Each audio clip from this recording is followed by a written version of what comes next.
And now for a taste of things to come.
What is going on, everybody, and welcome to another Simply Reliable Studios watch-along presentation, joined by Walter Cruz, joined by, yes, your eyes do not deceive you, Jeff Meacham is kind of sort of here. The corporate shill, Jeff Meacham, is here. I mean, he's here, but he's not moving, so it's kind of like, just a glitchy feed almost. It's frozen. Yeah, I am frozen like the great Walt Disney's head in the great catacombs of the Pirates of the Caribbean, or so they say. Yeah, it's all good. I'm here. Elimination Chamber, man. I love this show. I love this. I love being part of this with you guys too. I'm happy. I'm excited. Well, it's good to have you here. It's so rare these days that you do stuff with us, that you're available to do stuff with us. Yeah, well, as evidenced by my hat, the House of Mouse has me enslaved. I mean, gainfully employed. So, I got to make sure I kowtow to them first. But you're going to have a problem here? No, I love when I get to be part. Like I said, I purposely, I don't remember taking this day off. It turns out I did, which is great. And it turns out there's some massive political stuff going on down at work. So I'm like, oh, good thing I'm home in Candy Country where it's safer, I guess. Safe fish. Yeah, safe fish. It's all relative around here at the House of Meat as opposed to the House of Mouse. But yeah, man, it's the last PLE stop on the road to WrestleMania. It's still a mind fuck to turn on Disney Plus and see the WWE banner going across. I'm not going to lie. It's a little weird for this fan. But and it's even weirder to see Rosenberg with a less stylish beard than mine. Good God, I can't stand Rosenberg. He bugs. Anyway, sorry, tangent. And you got the IWC. Oh, there's only 4 matches. Yeah, 2 of them are chambers, man. Like, just calm the fuck down. Like, we got a Elimination Chamber times 2. Like, enjoy it. And I know the creative is what it is. And you guys have been talking about it for as long as I've been absent. And I talk about it when I pop in here and there. But it's if you don't like this, you've got GCW in an hour that you're also covering, right? If you don't like GCW or WWE, tune in at 8:00 tonight Pacific. We're having a hell of an interview with an old friend. If you don't even like interviews with hot women, which what the fuck is wrong with you? Then turn on the shenanigans because that's random ass everything. Like, you've got something to watch tonight, kids. Like, just sit back and enjoy it. For real. And, to your point, you've got Chamber, you've got GCW, you've got AEW Collision tonight. Yeah, Collision also. Exactly.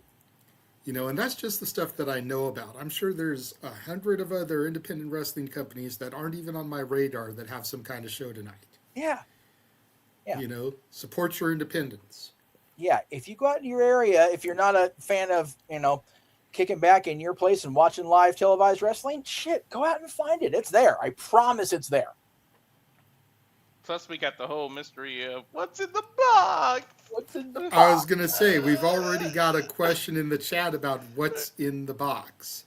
Yeah, I was telling people, you know, and I totally said this for a haha because I definitely don't think this is in it. Okay. Mm-hmm. But I told people just for the haha, it's Big Dick Johnson. That way you have a dick in a box. That is the greatest response I've heard yet. That's good stuff. I'm here for it. If DJ was still part of the company, I would totally believe it. Like if Chris DeJoseph was still part of WWE, I'd be like, oh man, that's perfect. That's great. I just wish. It doesn't mean we couldn't get a one-off. I mean, where's he from? Is he from Chicago? Because like it would make sense then. Yes, I love how advocating for Big Dick getting a one-off. Anyway, I'm just going to Ghost, the actual PLE begins at 7 Eastern, 4 Pacific. The pre-show's been going for the last hour and a half. Yeah. We're just now starting. Because goddamn it, we don't need to do a 2-hour pre-show for a show that's not WrestleMania. That's right. However, and even WrestleMania, we only really need an hour. And even then, if we're still going live at 2 p.m. like we planned on, then it's going to be the only hour because it's starting at 3 now, apparently. But you know, and I had to mess with Noah a little bit during Simply Predicting. It's always fun to mess with Noah. Always. You know, he always likes to talk about, oh, you guys handle the pre-show. I'll be there 5 till like I always do. Ha, ha, ha. Sure. I had to be like, Noah, come here. He's like, what? I was like, Walter and I are going to be in Vegas for Mania. You have to do all the pre-shows. That's right. Every show that we cover, you have to do the pre-show for. Yeah, it's like... And he was like, bloody hell. And speaking of bloody hell, joining the festivities is Stat Boy. Hey! Who wasn't sent a link, just saw that we were on and was like, hey, I have producer capabilities. Let me pop in here because my brothers are on the air. Well, in the words of Phil Brooks, stop me when I'm telling lies. Dude, even I don't have that privilege anymore, I guess, Mikey. Fuck. You know, well, you know, I mean, he was doing weekly watch-alongs for football, so he needed producer capabilities. No, I know, I understand. I'm just giving a hard time because I can. Yes, you can. That's right. Even in my frozen state, I can still give you shit, Mikey. Ugh. Yeah, why are you frozen? Because my room looks like dog fuck, and I didn't want to show it to the rest of the world, so I figured I'd be a corporate shill instead. Put on my ESPN Mickey ears hat and the SRS shirt. Very clever. I like it. I like the look. It's very product placement. It's very Meacham. It's very Meacham. Corporate shill monkey. That's what I do. And again, for those of y'all out there, you just got to breathe this in. He's got the producer studio. Yes. Shilling the Greg Cherry brand, the No DQ review, the interview this evening with Heather, and the interview with Izzy Moreno that'll be on April 4th. Yes. Then he's got his ESPN baseball hat with Mickey Mouse ears on it. Yes. And a Simply Reliable Studios t-shirt. That's right. You guys may cover all the wrestling, but I shill all the things. I shill everything. Speaking about all the wrestling, let's get into the pre-show. We've only got about 20 minutes now until kickoff. Jesus. And at least 3 of you weren't on predictions this week. So yes, with we'll you use guys. this opportunity to talk to you guys about the matches. First match we'll discuss, the Intercontinental Championship. Yeah. AJ Lee versus the man Becky Lynch. Jeff, we'll start with you. What are you thinking about this? Well, we were talking about this on Wednesday in the actual one day off this week I actually had. So thank you to the House of Mouse for allowing me to have lunch with my friends in LA and then actually do the Greg Cherry show on Wednesday. I think based on the card we know and based on where we are and what I think is going to happen the rest of the night and then going into Vegas, I think I see AJ Lee getting that hometown pop with a victory, becoming the new Intercontinental Champion. Okay. And again, they're showing this as her hometown. It's her current residence town, much like Sevierville is Mikey's hometown. No, it's where he live, not where he born. Yeah, Like, calm the fuck Mikey's down, not WWE. known as the Sevierville kid. He's the LB kid. Yeah, he's the Yeah. LB kid. Damn it. That's yeah. Because she's But originally from what, AJ's Jersey? from Jersey. yeah, Mhm. AJ a Jersey girl, but we ain't got. She ain't gonna make that public on purpose a whole lot because it's fucking New Jersey. No, Jersey girls, there's something proud about. They will let you know they are from Jersey. Oh, no. man. They It's something- will. They will, but outside of that and their own core fandom, Jersey's like, yeah, no. So Yeah. anyway, Jersey is about as beloved as Vandal 48 are when they come to the ring because the entire crowd chants "fuck Ohio." oh god, oh man, yeah, so bad. Yeah, there are very few states disliked that more than New Jersey around the at least the lower 48. I can't speak for Alaska, Hawaii, because I ain't been in either. But anyway, Mikey, what are your thoughts here? If AJ does get the women's IC title, I'm okay with it. My bigger question is two bigger questions. One, what if AJ does win the WWE women's title, the women's IC title, does Punk lose his? Do we get a swap? Question two, would this also possibly bring the power couple back into play? We've had many power couples in WWE, would it be time to start the ball rolling with a AJ Lee CM Punk power couple thing? We did get the tease with the mixed tag match. Why not keep that going a little bit? Other than that, I'm okay with it, but I did pick Becky to retain. Okay, Walter.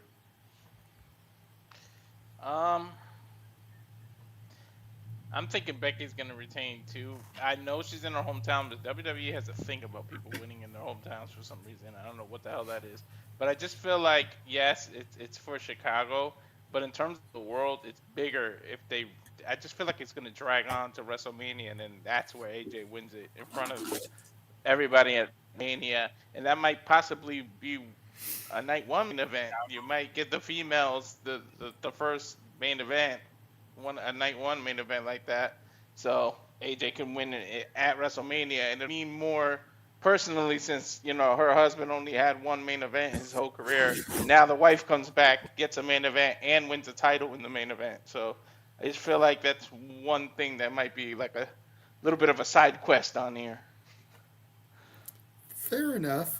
All pretty good points. To Mikey's point about the power couple, I don't know if they would do that as baby faces.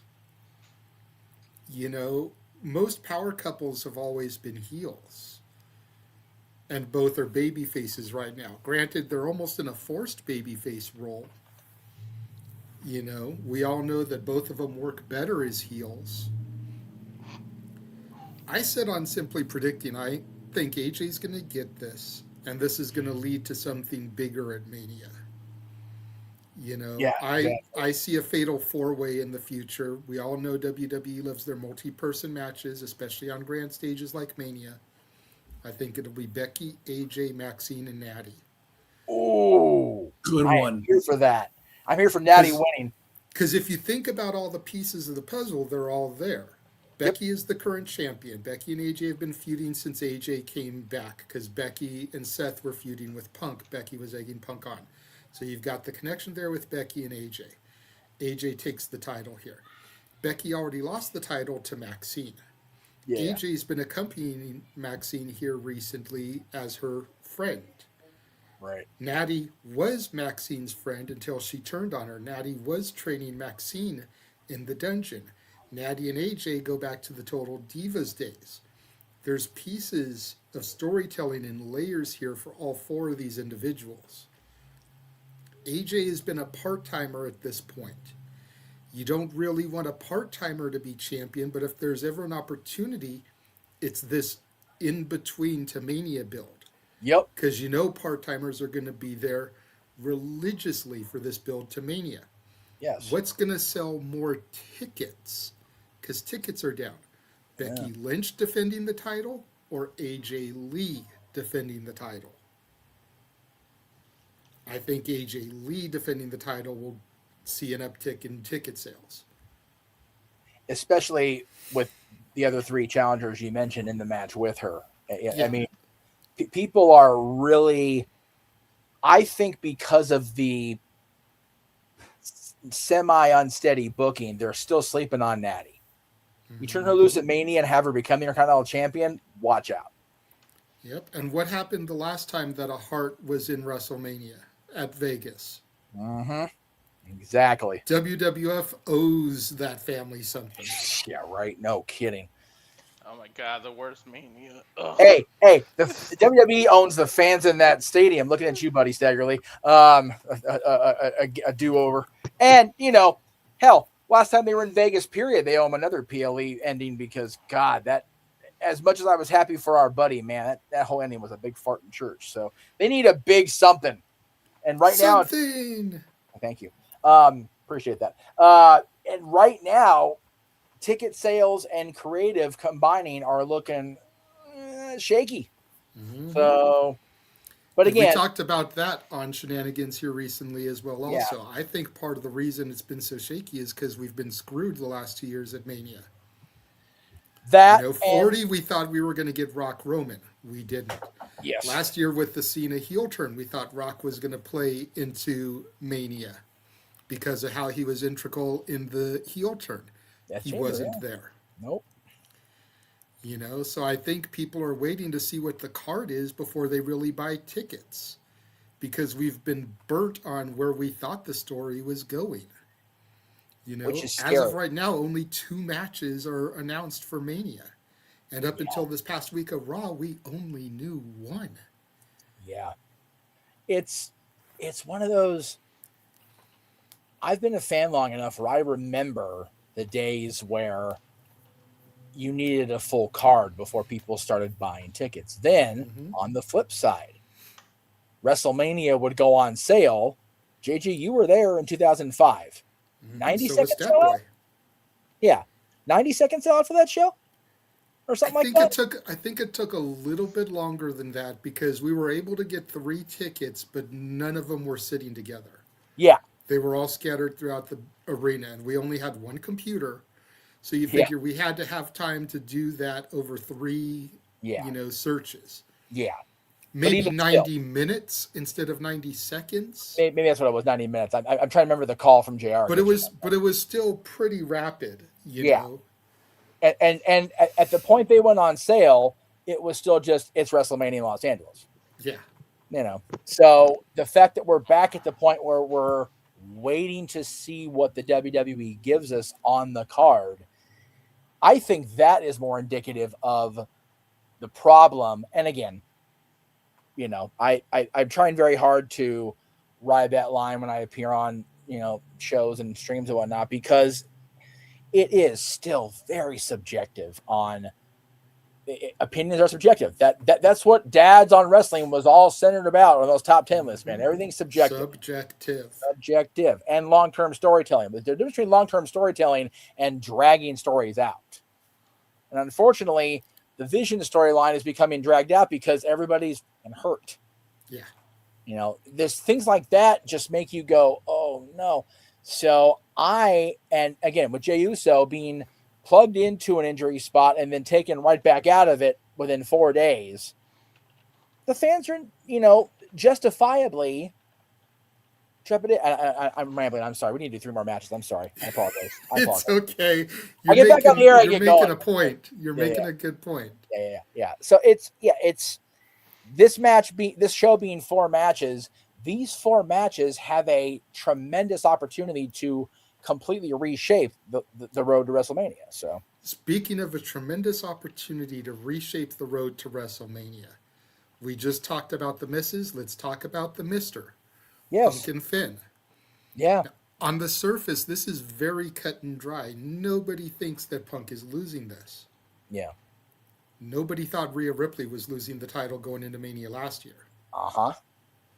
And that's exactly what I keep coming back to with this match. Yeah. Finn Balor gets a dub here. Now, for the record, I picked Punk, but just walk with me for a second like we walk with Elijah. Finn Balor takes the belt here. Roman's already got his ticket punched to Mania. Yeah. He's the Rumble winner. He's challenging whoever anyways. He picked Punk. So essentially he'd get Finn via default. Mm-hmm. Punk, having just lost the title, would deserve a rematch. Sure. So you throw him back in there. Now you've got a triple threat at Mania. Okay. And Finn has not been really taken seriously since he got injured after becoming the inaugural Universal Champion. True. A title he had to vacate the next night. Yes. It's taken him this long to really get back to the picture. It's pretty much do or die as far as the Judgment Day goes. Oh, 100%. If he could get the belt here going into Mania, he's belted. Dom is belted. Liv is challenging Stephanie at Mania. That makes the Judgment Day look strong as hell. Raquel could win the chamber. We'll talk about that later. She could challenge Jade. So She's actually my pick, getting ahead to that. But go ahead, Mikey. We'll let you talk on this one first.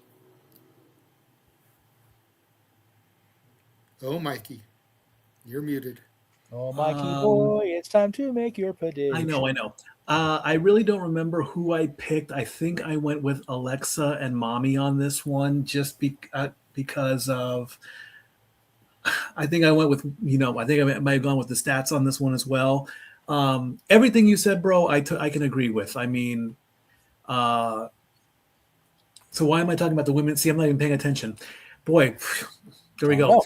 In this matchup, I picked Punk to retain because, as much as I don't want to see this. I want to see Chicago at some point. I don't want to see it turn into a war zone.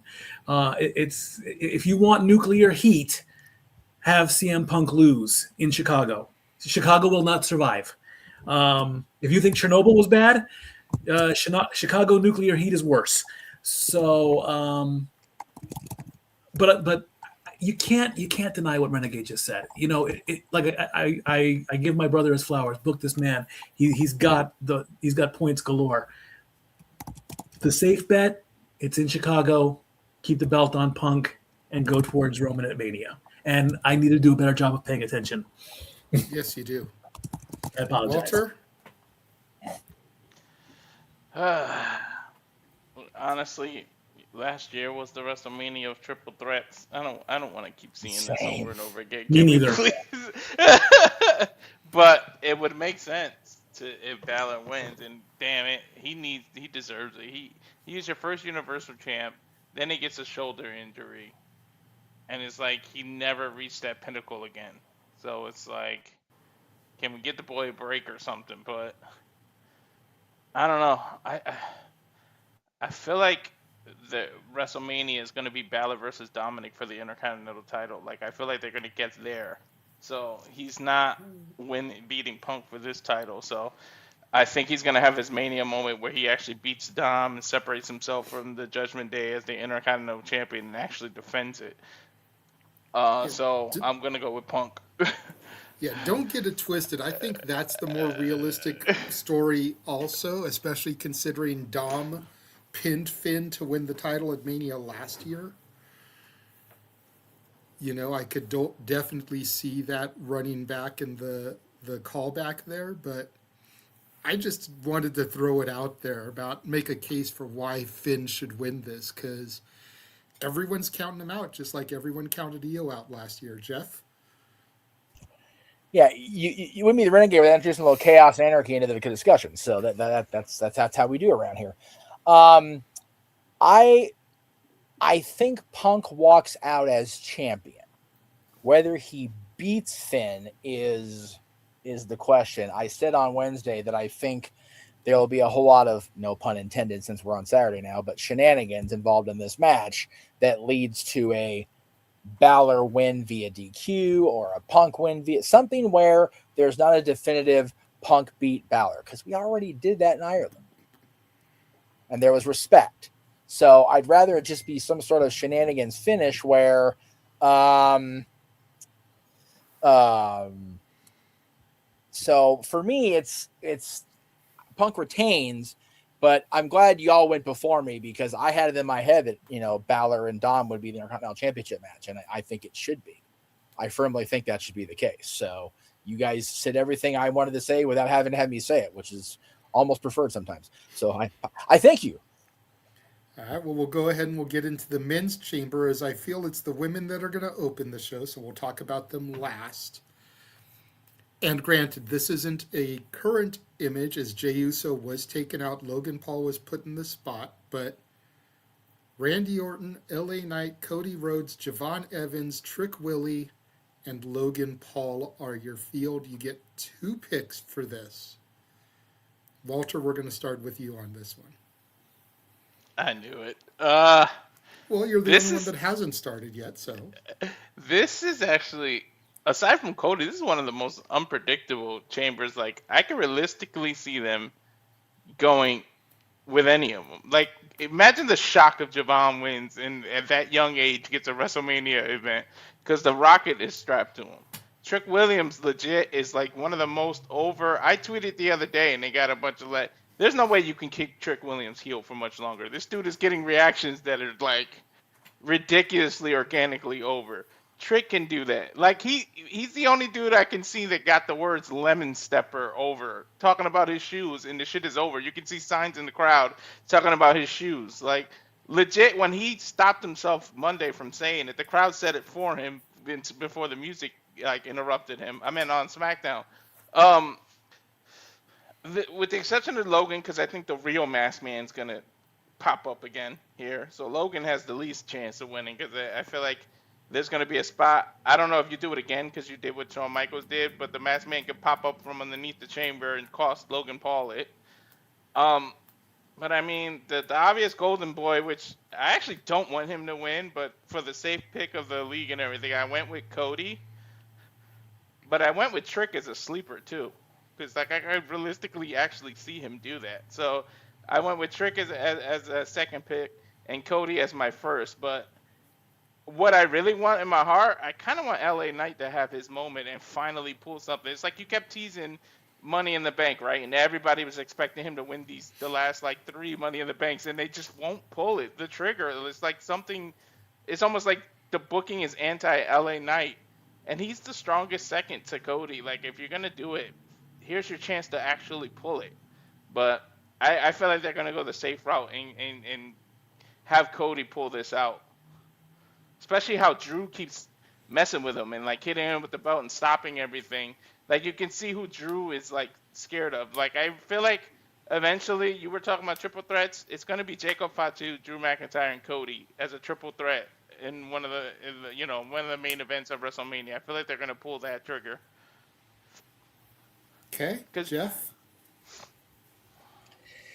God, I went with LA Knight on Wednesday, and I'm sticking with that as my top pick just for something different. Like people are almost expecting it to be Cody Rhodes or even Randy Orton, or and you guys are right. You can't deny Trick at this point. Javon Evans, while it'll be a great story to have him be the youngest chamber winner. And God, by the way, my spine curved exponentially hearing that he's younger than the match. Like Jesus.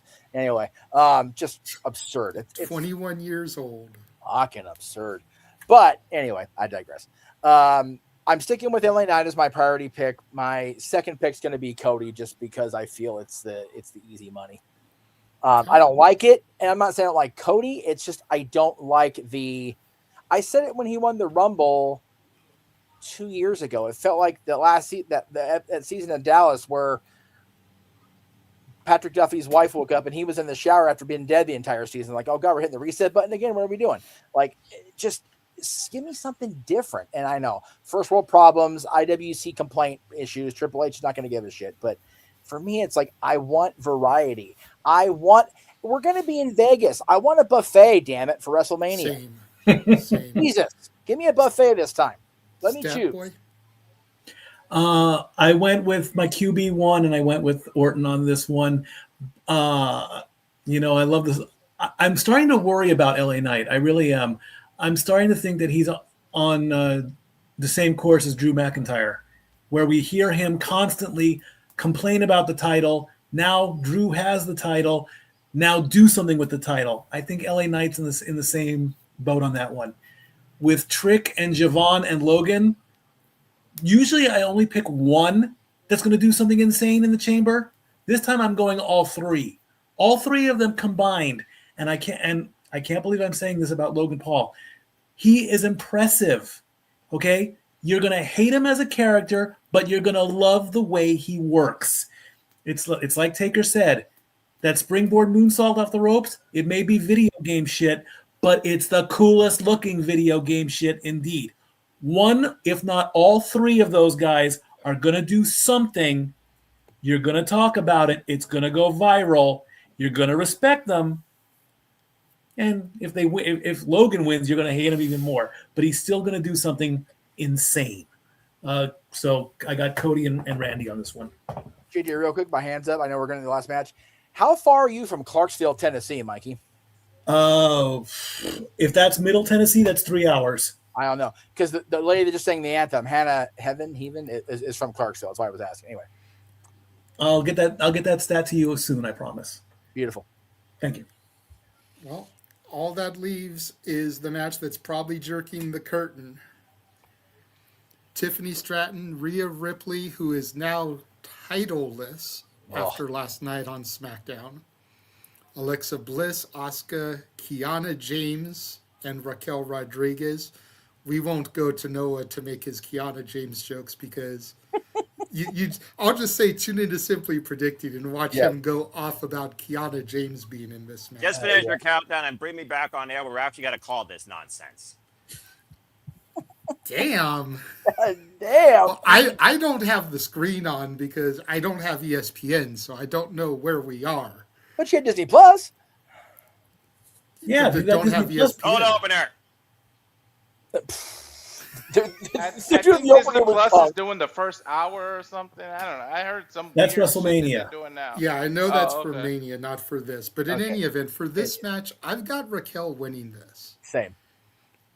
You know, I'm curious to know from Noah how many people changed their picks now that Mommy is titleless.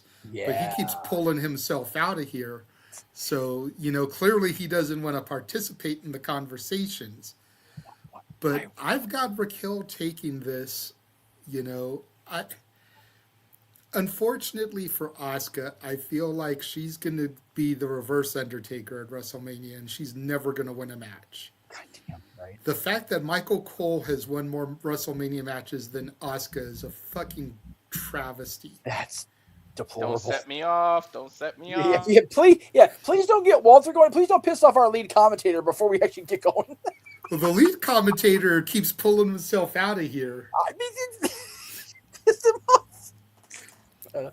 Go ahead, Jeff. Give us your thoughts on this one. Yeah, I'm going with Raquel. I've been going with Raquel from the beginning. I am of the belief that she's going to win and she's going to find some sort of loophole where she puts herself in the match with Liv and Stephanie. That's what I would do if I was her. Just to further the speculation. Oh shit, man, we're Judgment Day is done. So I'm going with Raquel to win, and for my backup, Rhea, just because of what happened last night on SmackDown, and now she's got more motivation than ever. But yeah, Raquel's my primary pick. Okay, Mikey. Like I said earlier, I think I went with Mommy and Alexa on this one. I love Mommy. Mommy doesn't need a title. Okay, Mommy is Mommy no matter what. She could come out in a potato sack and make the potato sack look good. Okay, she doesn't need the belt, so it's not the end of the world, Mommy fans. Mommy will always be on top no matter what. She'll rebound and she'll come back. I don't know if Tiffany can one-up herself. She's definitely on that impressive ladder with me. Raquel, I think, is the dark horse in this one. I mean, if Raquel wins this one, I think the IWC will implode on this one. The ladies are going to do a good job, but and if they're going first, good luck, ladies, because you've got to set the bar high. I'm going to take myself out, guys. You guys enjoy the call, and I'll pop back in later. Sounds right. good. Go ahead, Walter.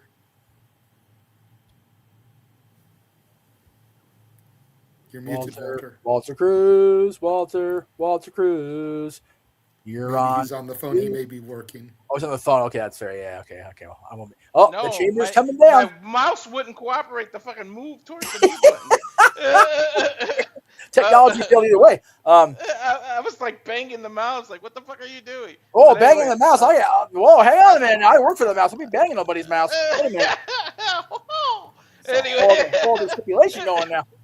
I'm here. Anyway, I went the opposite of Jeff. I went with Rhea as the main and Raquel as the secondary. I really, really want Auska to win, but unfortunately, I think they're gonna go with the opener of WrestleMania night one. I'm saying it now. It's gonna be freaking Auska and why can't I think of her name right now? Kyrie. Yeah, Kyrie's gonna finally stand up for herself, and they're gonna do that. And it's gonna be like the opener. Hopefully, it's as good as Eddie and Ray. Like, can we get a opener as good as that WrestleMania? I mean, since It's then, been a minute. Yeah. Although you know what though, Balor and Rollins and is it Miz for the IC? That was a banger. That was a good one. And they started the chamber, by the way. Alexa Bliss is walking out. All right. Fair enough. So, as we thought the women are going to start, I am going to take my leave, gentlemen, as I do not have the ability to watch this. Coming in is the simple man with the spectacular voice, Noah Foster. And I will see everybody later this evening for our interview. Beautiful. Oh, You guys can All meet me here if you want, or you can pull me out. I'm not going to be appearing on camera except for the static image. So if you guys want to pull me out and bring me back in after matches, you can. All right, sounds good, Jeff. We'll do that because I guess now officially the show is on. Now that we got Peter Rosenberg, Joe Tester, and Big E out of the audience here. Hello, everybody, and welcome back here once again to Simple Album Studios. We are officially here now, the final stop on the road to WrestleMania. This is the WWE Lynch Chamber from Chicago. Good to see you all once again. Noah Foster, Walter Cruz. We are Simple Reliable on the call for you tonight. Hope you all enjoy the conversation, reaction, and coverage.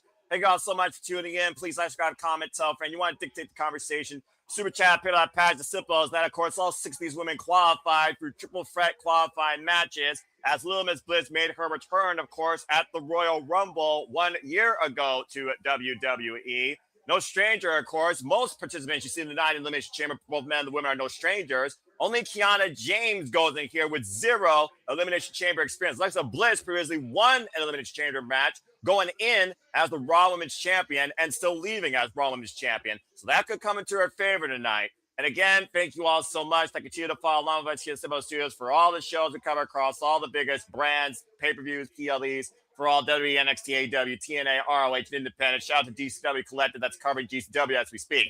Walter, good to see you tonight. Of course, this is it, brother. This is our final stop on the road to WrestleMania. It is make or break for everyone here tonight to put their name on the marquee and have a chance to point to that sign. You ready to go tonight? Yeah, as ready as I can be. Jade is in the balcony watching. Do I need to pause? Like, do you see Jade right now? Yeah, I literally see Jade right now, but no one cares that she's there, all right? But the bottom line, she's there. Spotlight's not on her tonight. Not that she's been posing enough for that title, making it irrelevant. But anyway, but the point of the matter is she is the point of conversation, I guess, at least for tonight, because the winner of this Women's Next Chamber match will go on to face her, carry her, and be on the marquee at WrestleMania for the WWE Women's Championship. What I wouldn't give to see that storm cleared. I would wish, as we see Auska, I really wish that they would have Auska win, but again, I think her and Kyrie are going to clash. And I'm telling you, I called it now. Just remember the day I said it. Auska and Kyrie are going to be the opener of night 1 in WrestleMania. Watch. Well, Jade first blank is curtain jerker, but I do see your point. Eventually, Kyrie's got to grow a spine. But that being said, the Empress of Tomorrow looking to become the note of name today tonight, Elimination Chamber. Last time I remember seeing her in the Chamber, she just remained in her pod playing mind games until she was choked out by Shayna Baszler. Of course, Auska, though, won the very first ever Women's Royal Rumble. Tried to play a little bit of mind games last night. One of the participants and Tiffany Stratton having, of course, Kyrie Sane faced her last night on SmackDown. Tiffany Stratton, of course, was victorious. This will be Auska's third chamber match, by the way. And shout out to everybody in the chat. Christopher Rods, Canadian Connection, Nick, my brother Case from HEW. You stop that. Safet, Wheels. Hope everyone's enjoying the conversation. Again, thank you all so much for tuning in. If you haven't already, follow SR Studios 2024 to give up all the watch line coverages that we do across the year and every day of the week, it seems. We'll be back here tomorrow covering NJPW as well. Stay tuned for more deals on that. And as you heard from JJ, there will be another interview with Pulled Out Mania talent Heather Lim, the ring announcer, following this PLE at 11 p.m. Eastern Standard Time. And again, folks, you heard the rules, but if you haven't, allow me to educate you. There are 6 participants, Elimination Chamber. 2 will start. 4 will be locked in pods, let out at intermittent moments.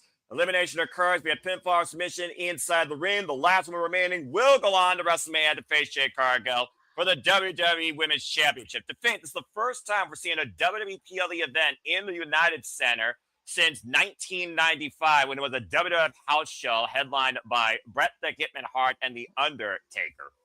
Isn't that crazy? Well, you consider how much Chicago has been a beacon, a mecca, a melting pot of professional wrestling history and coverage, and this building somehow has been off WWE's radar.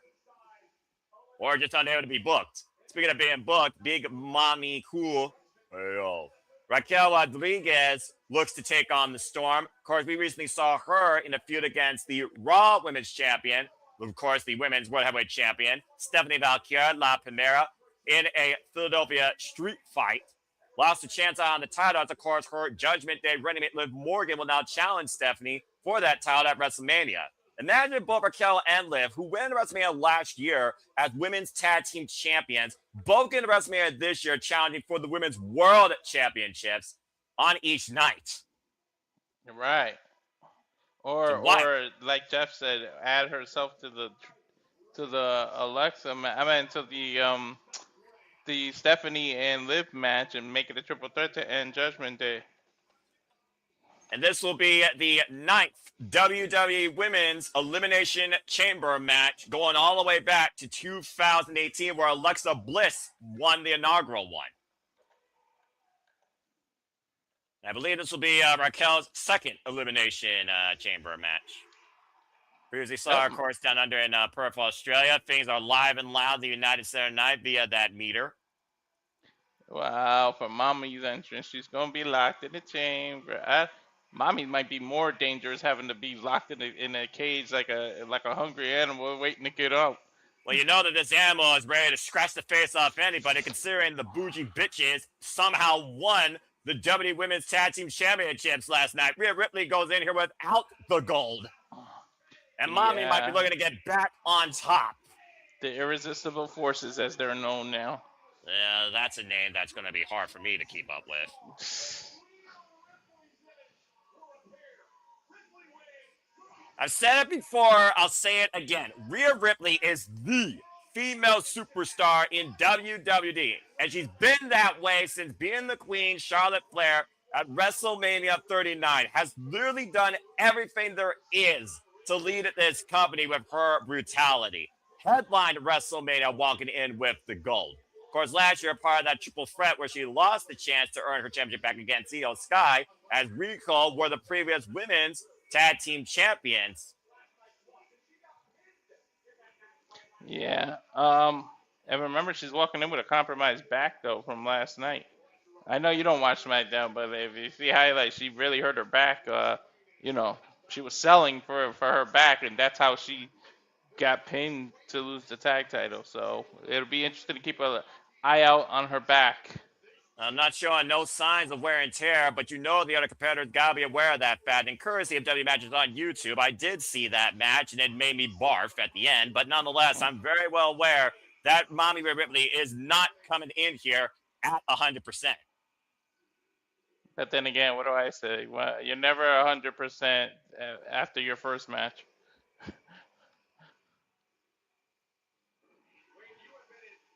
It's a brutal industry. The only time you're 100% is your first match, and not even because of all the training you go through. Of course, Wade Barrett can definitely attest to that fact, being in 3 previous Elimination Chamber matches, including one where he nearly took the World Heavyweight Championship from Daniel Bryan. Mm-hmm.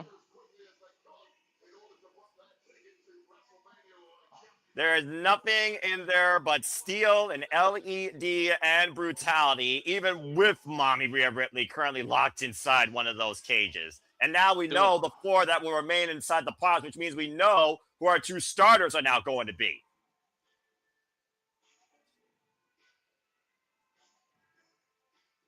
Talk about a new business plan for this young lady who really has surprised everyone this year, including myself, who had a hell of a run in the Royal Rumble, entering her first ever Women's Elimination Chamber match. The correspondent, speaker, manager, representative of the WWE Women's United States Champion, Kiana James. And of all people to beat, she pinned Charlotte Flair out of a figure 8 hold on Nia Jax to earn her chance here tonight.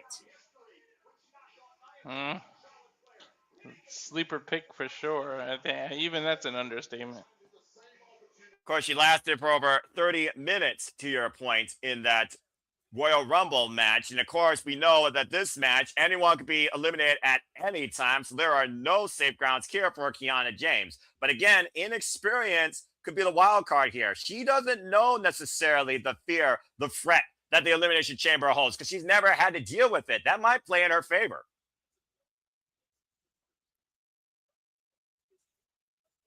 But there's no doubt, Walter, right now that Kiana James has been a breakout so far, it seems. Yeah, she wants to shut the world up that doubted her, including me for that matter. She's almost getting treated better than Julia, which is crazy. And of course, Kiana James, original rise in NXT, alongside Tessa Price, Fallon Henry, former NXT Women's Tag Team Champions.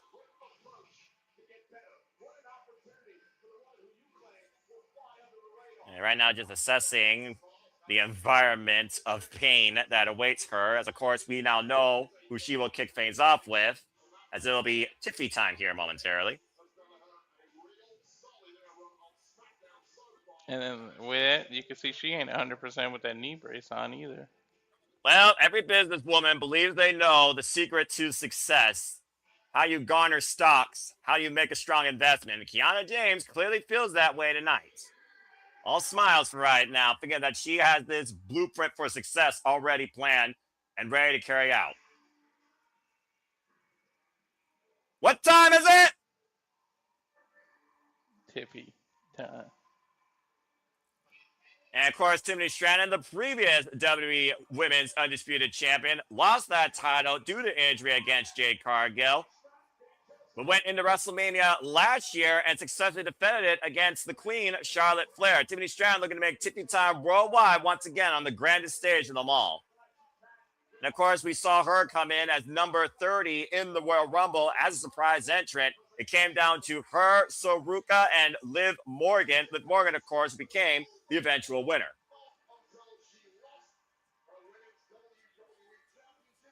Honestly, 2025 was the year of Tiffany time. Ever since she cast in Money in the Bank on Nia Jax, 2025 was the Tiffany Stratton era. Mm-hmm. Caught a little break. Was she? Did she just take time off, or she was hurt? I forgot if she was actually hurt. I think she was hurt. And she was a little bit hurt, but again, you're always hurt in this business, mentally or physically. And of course, thanks to Denise Salcedo, who had a quick little one-on-one with her during the W2K26 Launch Fest WWE headquarters. She bought a house, she took care of some personal matters, and she feels much more better than ever, mentally and physically, to get back to the top and get her championship back. And again, this is her last chance. This is the last chance for all 6 of these women to go to WrestleMania in a marquee World Championship match. Mm-hmm. Bell rings. And again, when you're eliminated, you head back to the locker room, you leave the chamber, you leave your WrestleMania hopes behind you. And we're underway officially as the 5-minute clock begins. I'm at 4:45 and then it disappeared. I'm at 4:50, so you're at 5-second marginal. Of course, when you're they not going to look at the clock. You're going to focus on the participants. Just a bit. You're going to look at the participants here. So, again, the strategy here either got to be eliminate someone quickly or avoid as much punishment as possible very early. As I see I both of just them right now just staying inside the ring. I did a quick pause, unpause, so we should be caught up. All right.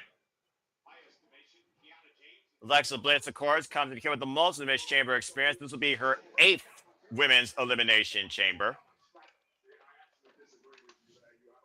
And Tiffany Stratton. I said a lot of takeover there, takedown there. And referee here, looks like that's Rudy, I believe, Rudy Charles. And of course, only one woman in WWE history has ran the entire table of the Women's Elimination Chamber, and that was back in 2020, the Queen of Spades, Shayna Baszler, who recorded every elimination in a single chamber match.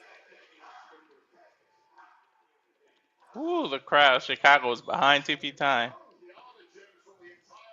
Like I said, Tiffany Time took the world by storm, pun intended, last year. Maybe touch a straight, kick to the midsection by Kiana James. Now, I know Kiana James hears the doubters, hears the noise. It's all about how you react to that noise and how it fuels you.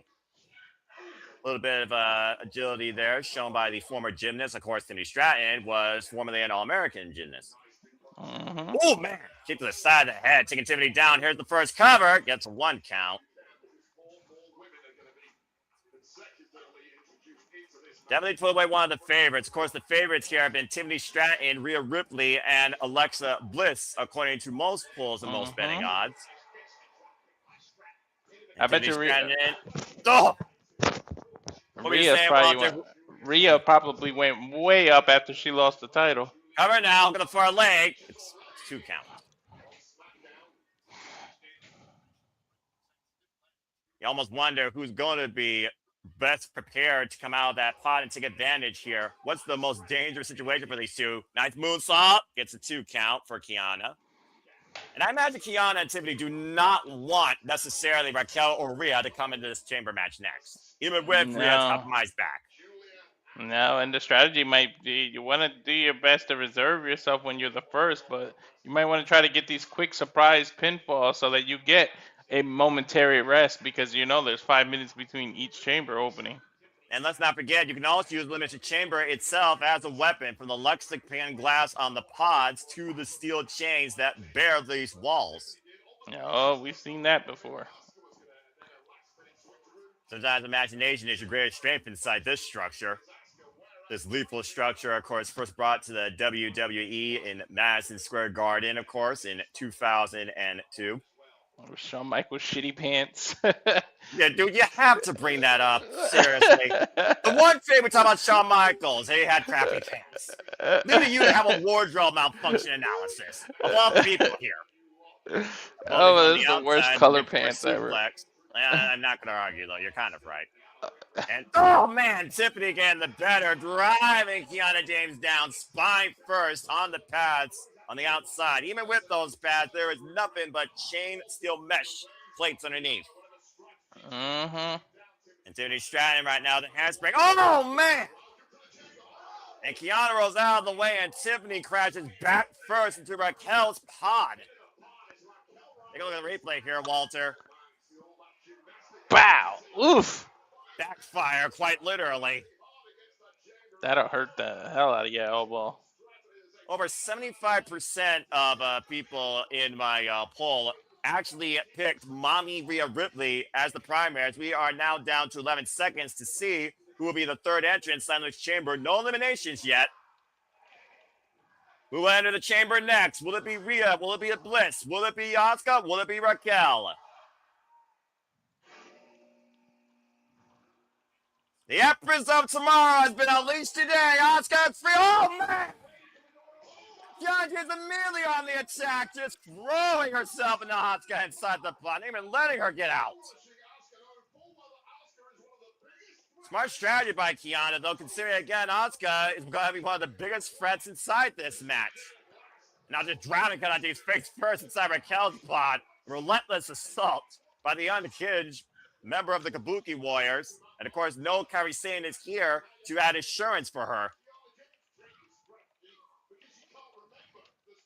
And now Tiffany sent into Alexa Bliss's pod, and Auska is having no problem using this to her own fun of violence. The former Kiana, of course, former Raw Women's Champion, again, inaugural winner of the Women's Royal Rumble back in 2018. Nice 2-for-1 special there by Auska. One of the most lethal strikers in the entire women's division. Now driving Kiana and Tiffany's heads and faces into the steel chain meshes of the walls of the chamber. This is enough of a demented look from Auska ever since she's come back here, honestly. And had that fall with the sky.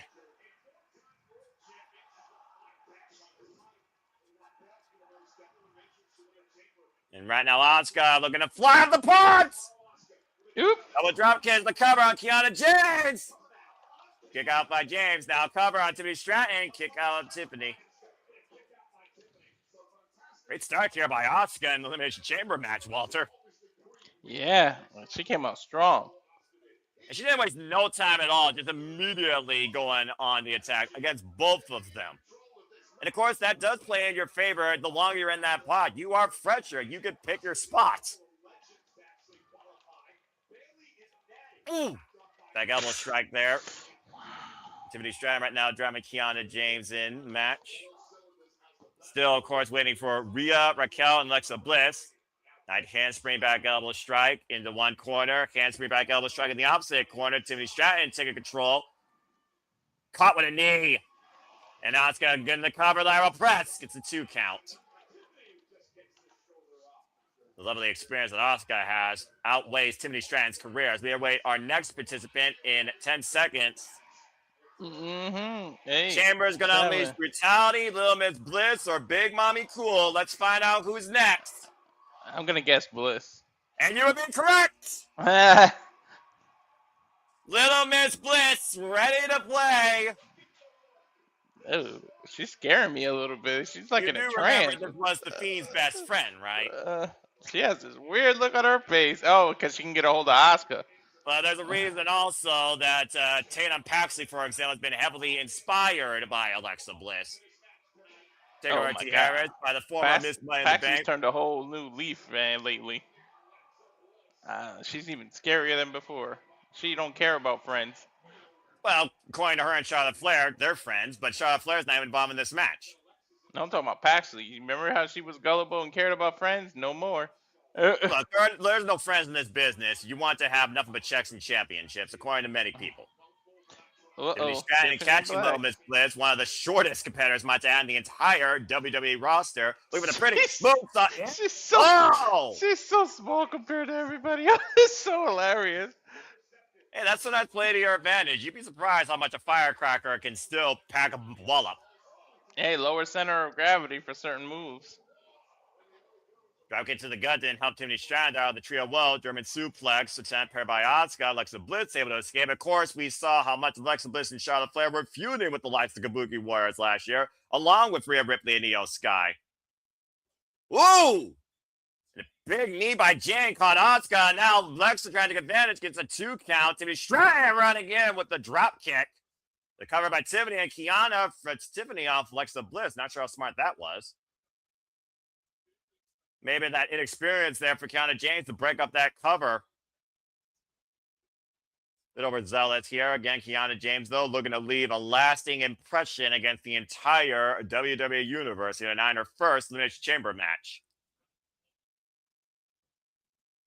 And the biggest players are yet to enter the match, by the way, folks. Rhea Ripley and Raquel Rodriguez are the only 2 left inside their pods. I almost feel like you saved Mommy for last for the pop of it. And now Kiana James, what she's looking at here.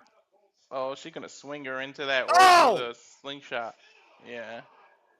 Catapult face first goes Tiffany Stratton. Take another look at the replay here, Walter. To your point, right up against that sliding door. I know that hurt. Oof. Yeah, but you see Kiana James, how much it took out of her. 10 seconds until we get our next participant. Kiana James got to be aware of whoever comes out next, there's going to be hell to pay. Mommy's home! Oh, shit. Rhea Ripley! Guess not. I guess you don't save her. That big head, but again, though, to your point, Rhea Ripley's sense of urgency, considering that you talked about not going in here at 100% and knowing that this is her last chance to get to WrestleMania. Wait till she gets a hold of Auska. And to your point, face first goes Auska in the middle of the ring. Of course, Rio better feud it. Oh, a headbutt to the heart against the Kabuki Warriors with a better half of 2025. Razor Edge, Tiffany Stratton, and Auska. The mommy's edge. And of course, qualified beating Lyra Valkyria and Ivy Nile. Alexa Bliss now feuding with Rhea Ripley, looking for the takedown to nail DDT. Just too much strength on Mommy's back still, it seems. Holy hell, the strength. Now, wait a minute. Alexa Bliss trying to hook Rhea, possibly for Sister Abigail. And Rhea able to counter. And the pump handle got her hook, possibly for a ring. Alexa Bliss lowers center gravity, saves her from the riptide for the time being. You saw the panic there by Alexa Bliss, just literally trying to squirm her way out of Mommy's grip. Uh-oh. Oh, no, not out there. Not out there. Not out there. Riptide? Yeah, looking for a riptide on the outside. Alexa Bliss hanging on to the chamber, preventing certain destruction. Spider-Woman. Sometimes the top of the chamber can literally be your saving grace as Rhea driven back first into the chain mesh by Kiana James. Auska missed Say it again. Back first. By Tiffany Stratton. Now all hell's breaking loose here. We got everybody on the outside here on one side of the chamber, and Little Miss Bliss the only one right now above the entire audience. On the steel outside with those pads covering the steel, Rhea Ripley feuding with Auska, Tiffany Stratton feuding with Kiana James, and where is Alexa Bliss? Put herself on top of a pile! Instant Bliss on everyone! Alexa Van Dam. Good grief! Let the bodies hit the floor and not that crappy rap remix that's the official Female Energy Chamber. Take a look. She got 3 of the 4, while 1 got mostly out of the way, but still everyone's down. Raquel Rodriguez, again, the only one left to enter this match. There have still been no eliminations. Alexa Bliss sent back inside by Kiana James. She's going to be fresh as a daisy. Meanwhile, everybody else has been taken out. And again, though, Kiana James, you can tell how fired up she is, though. She's been the most aggressive. Alexa Bliss, though, got Kiana James hooked, looking at the WrestleMania sign. She's the most inexperienced out of everyone. Oh, and the miss, the poison blue miss, and the roll-up by Kiana. Alexa Bliss eliminated. Yeah, look at Auska, the only intelligent one that never breaks up a pin in a multi-person match. And again, there's no provocation inside chamber, so that was perfectly legal. Alexa Bliss is gone. And we got 11 seconds. Yeah, and Raquel Rodriguez about to enter. I feel bad for Alexa there, but you did talk about, again, how her and Auska were waiting to get at each other. Look at Big Mama Cool. She really is cool in it. She don't care. Look at that. Cool, collective, and focused. That is Raquel. Oh, and Tiffany Stratton being used as a pendulum against the chamber, just thrown head first. The strongest competitor, arguably, right now in this match has been unleashed. Dude, she took Kevin Nash's advice to heart. No kidding. A kick to the midsection here, and she might be looking for that jackknife power bomb. Got Raquel. Oh, man, alley-oop, throat first at the top rope. Well, yo, dude, she's taking everybody out. Asuka's next. I think they're going to work together to take out Raquel. That's probably the smarter strategy here, considering she's the freshest of the entire field. Just throws everybody off. Rhea Ripley might be the best chance to get Raquel out of this match. Raquel and Rhea have, of course, been at each other's throats since NXT, when Rhea Ripley was sent out of NXT in a last woman standing match by Raquel to be in Chocola bomb through the stage.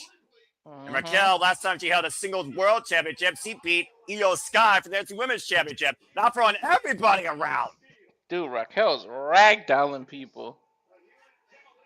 Talk about Demolition Derby here. And Rhea Ripley again squaring off against Raquel Rodriguez. Last time these two at one-on-one, of course, it was a street fight in Saudi Arabia.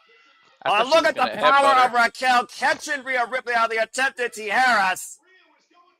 She's gonna use the cage as a weapon. Watch out, cameraman. Oh, man. Powerbomb back inside the ring. That's the only time that I don't wish to be the cameraman.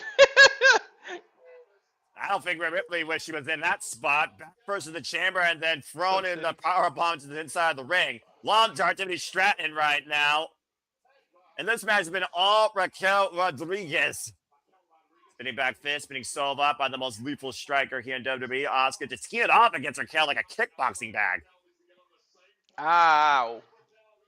And Raquel, though, again, catching Auska. Oh, my Fallaway God. slam from the outside to inside the ring. Kiana, though, dragging Raquel face first through the chamber. And now Kiana and Raquel are both inside a chamber pod. And Kiana, And what is Raquel thinking here? Oh, my gosh! Yo! Powerbomb through the damn pod! Kiana is done for.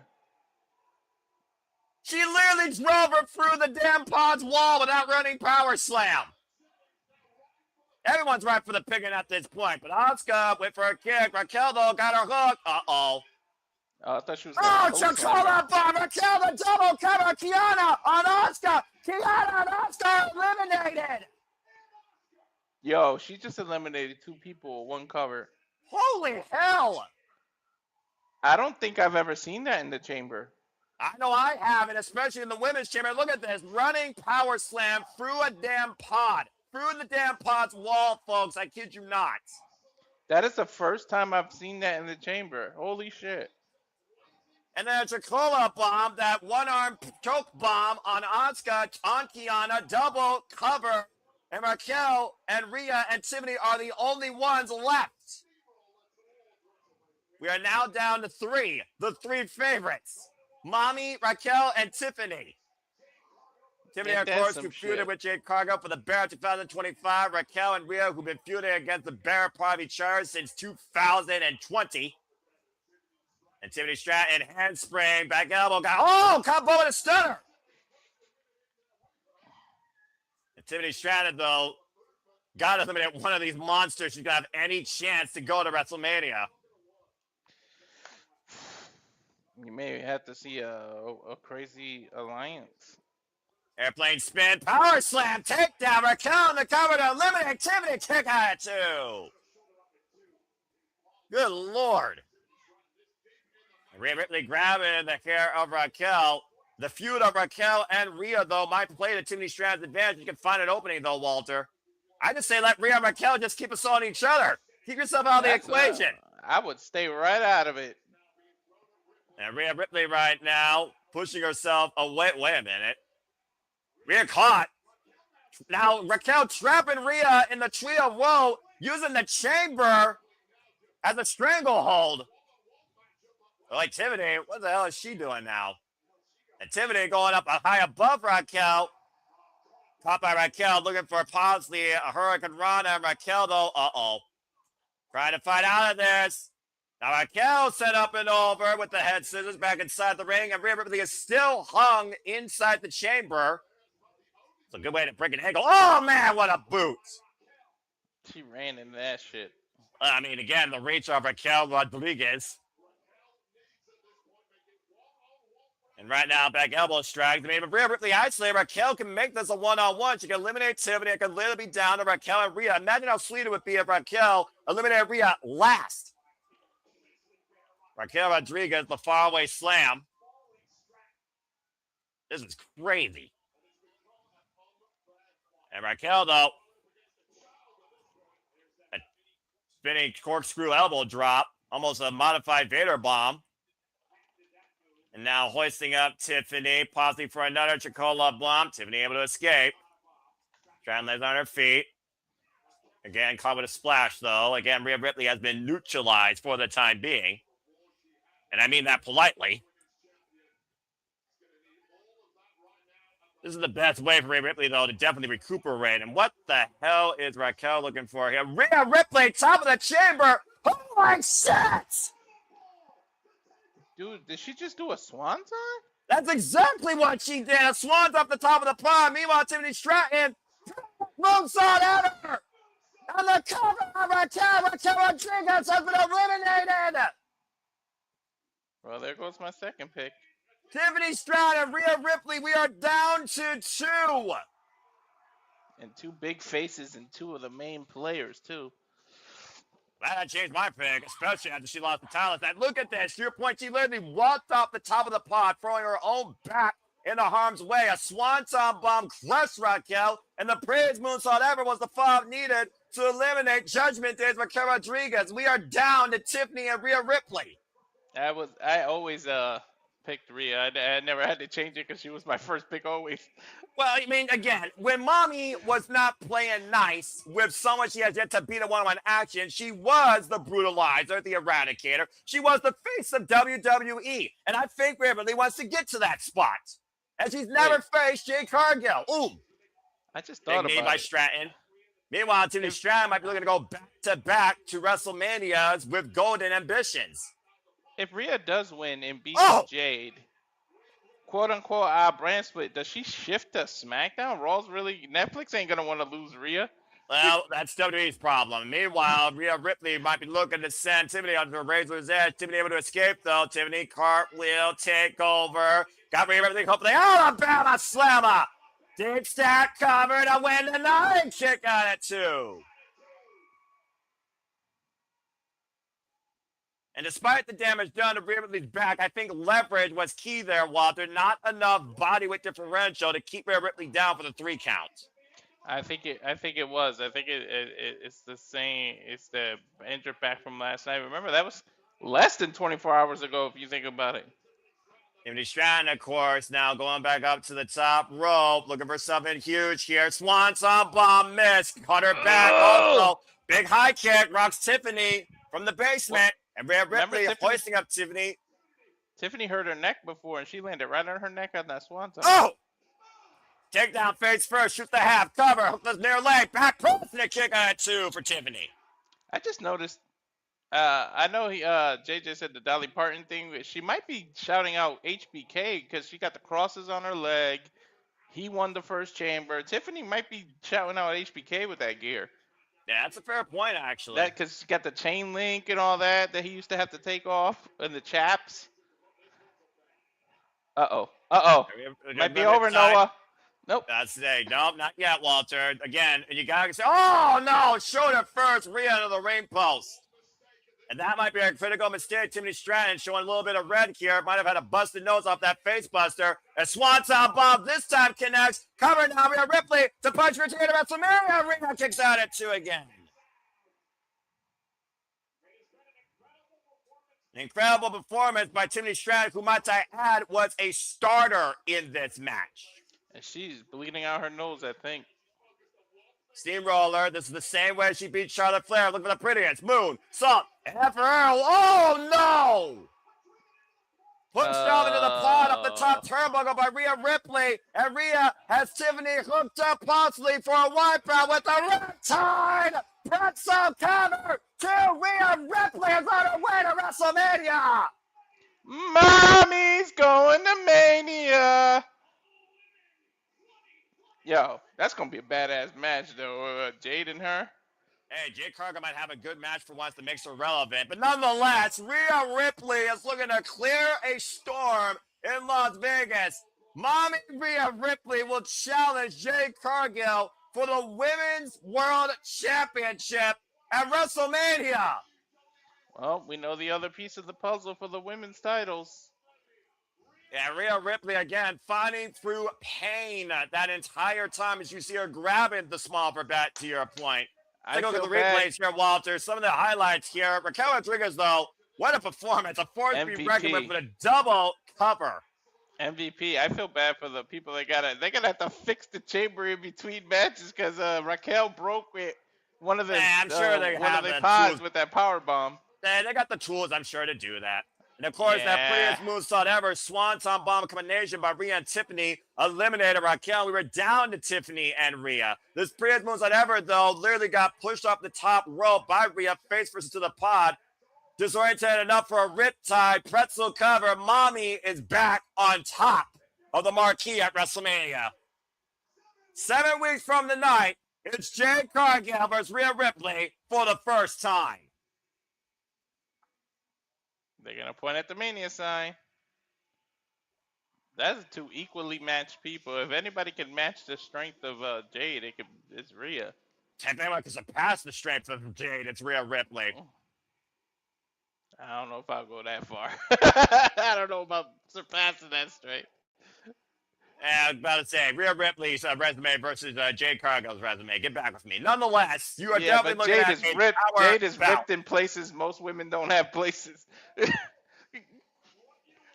Well, we'll find out what Jade Cargill is truly made of in Las Vegas. And I'm sure Mommy can't wait for that play date. But of course, we got a momentary commercial break, and they're going to send us the commercial in 5 minutes. We'll bring in the rest of the peanut gallery, and then Walter will lead the conversation as I got to go take care of something real quick. Walter, it's on you. Who is back there? I see Mikey. Is Jeff still back there? I don't think I see Jeff anymore. But anyways, you're getting major feedback, by the way, Mike. What did you think of that chamber match? Wow. I am impressed with Kiana James. That was my first match seeing her. So, like I put in the chat there, I think when I saw Tiffany's gear, it's Dolly Parton themed because of butterflies. That's Dolly's spirit animal. Good match. Not as brutal as I would have liked. A few good spots.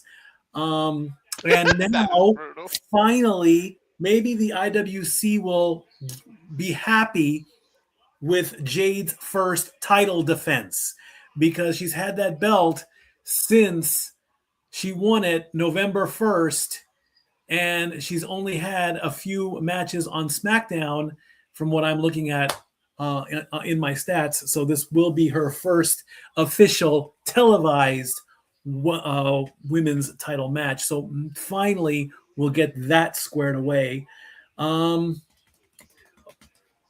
It wasn't, it was also very surprising that Alexa was the first one eliminated, the first time winner. So that kind of follows suit a little bit there. I thought Kiana James was going to be the first to get eliminated, if I'm being honest.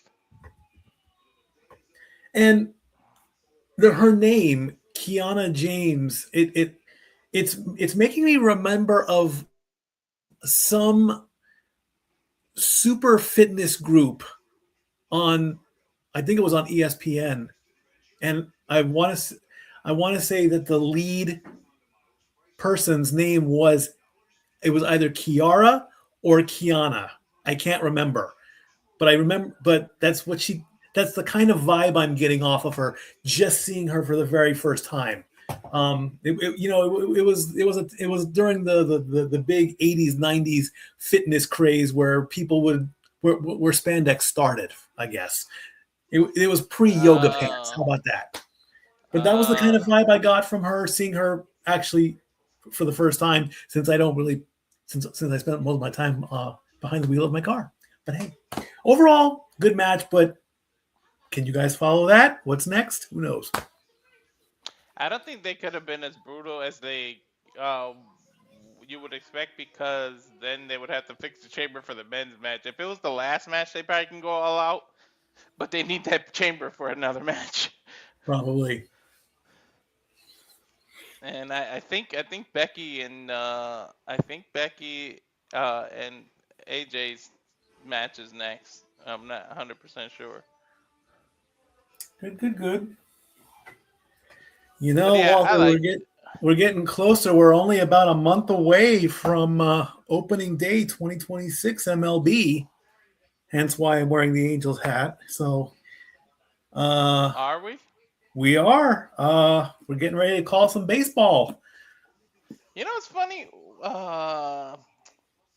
What's his name? Zach messaged me. He wanted to know if you wanted to. We would have to talk to JJ, but if you wanted to do like a mock draft or free agency prediction of all 32 teams. I'm not sure if he meant the MLB or the NFL, but I think he meant the NFL. I did message him about that. I'm looking forward to draft day for the NFL. That's in April. as far as mock stuff, I'm the guy that failed in every fantasy football league in the world. So I'm just going to put my focus towards this year's draft, the real thing, first round coverage on ESPN, I believe, in April, which I'll be covering. But I'm not. If you two want to do that, you have my blessing on that one. I'm sir. good on it. I don't know junk about the I know Combine. nothing about all that stuff. I just know what I see and what I can call. Mm-hmm. I know somebody broke the record one time at the Columbine with lifting the weights, and I think he did it like 56 times or something. He lifted 245 pounds or something like that. That's the only thing I know. Me neither. Oh my God! We got like another whole minute of ads. Yeah, that's the only downside with ESPN, really. You know, I actually am surprised that ESPN2 is going to allow the first hour of WrestleMania for those that don't have WWE in their ESPN package like I do. I broke down and I need the archives, really. I've got books to finish up. I need to finish up Mayor Jacobs' book before he gets out of office. I need to finish AJ's book, hopefully before he goes into the Hall of Fame. John's book is done. John's gonna be he's gonna be 12 hours east of me in Orlando in 2 weeks. And really? I can't go because all his tickets are sold out. Yeah, it happens. The only way I could possibly do it is if I go to his panel and I grab the microphone and say, "Hey, John, it's me, Stat Boy. I've got your book." He'll be like, "What's a Stat Boy?" Right. Yeah, really. These ads need to hurry up. But yeah, man. In terms of the chamber, man, I think Raquel Rodriguez has got to be called the MVP. And she did something I legit have never seen that before. We're getting two people eliminated at the same time. I'm surprised they never did that with Goldberg back in 03 and when he was in there. And I mean, they really made Raquel look strong. Oh yeah. Well, she probably is. I mean, I think there needs to be a legitimate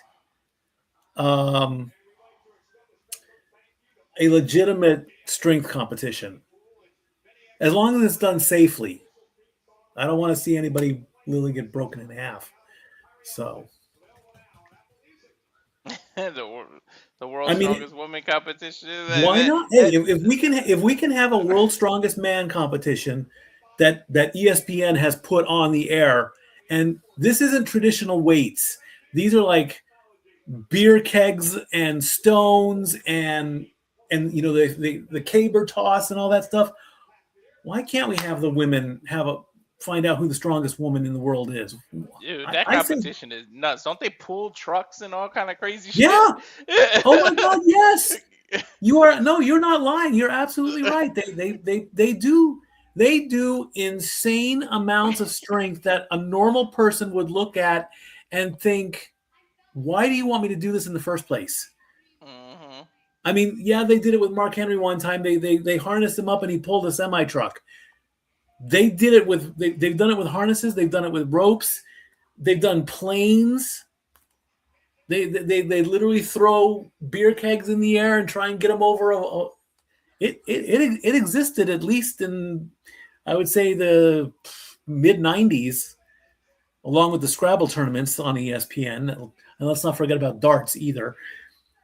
Hey, when you can't sleep at 2:00 in the morning, but now I'm ranting. Yeah, no, I used to see that kind of stuff in freaking bowling at like 2 in the morning. Bowling used to be a thing on ABC.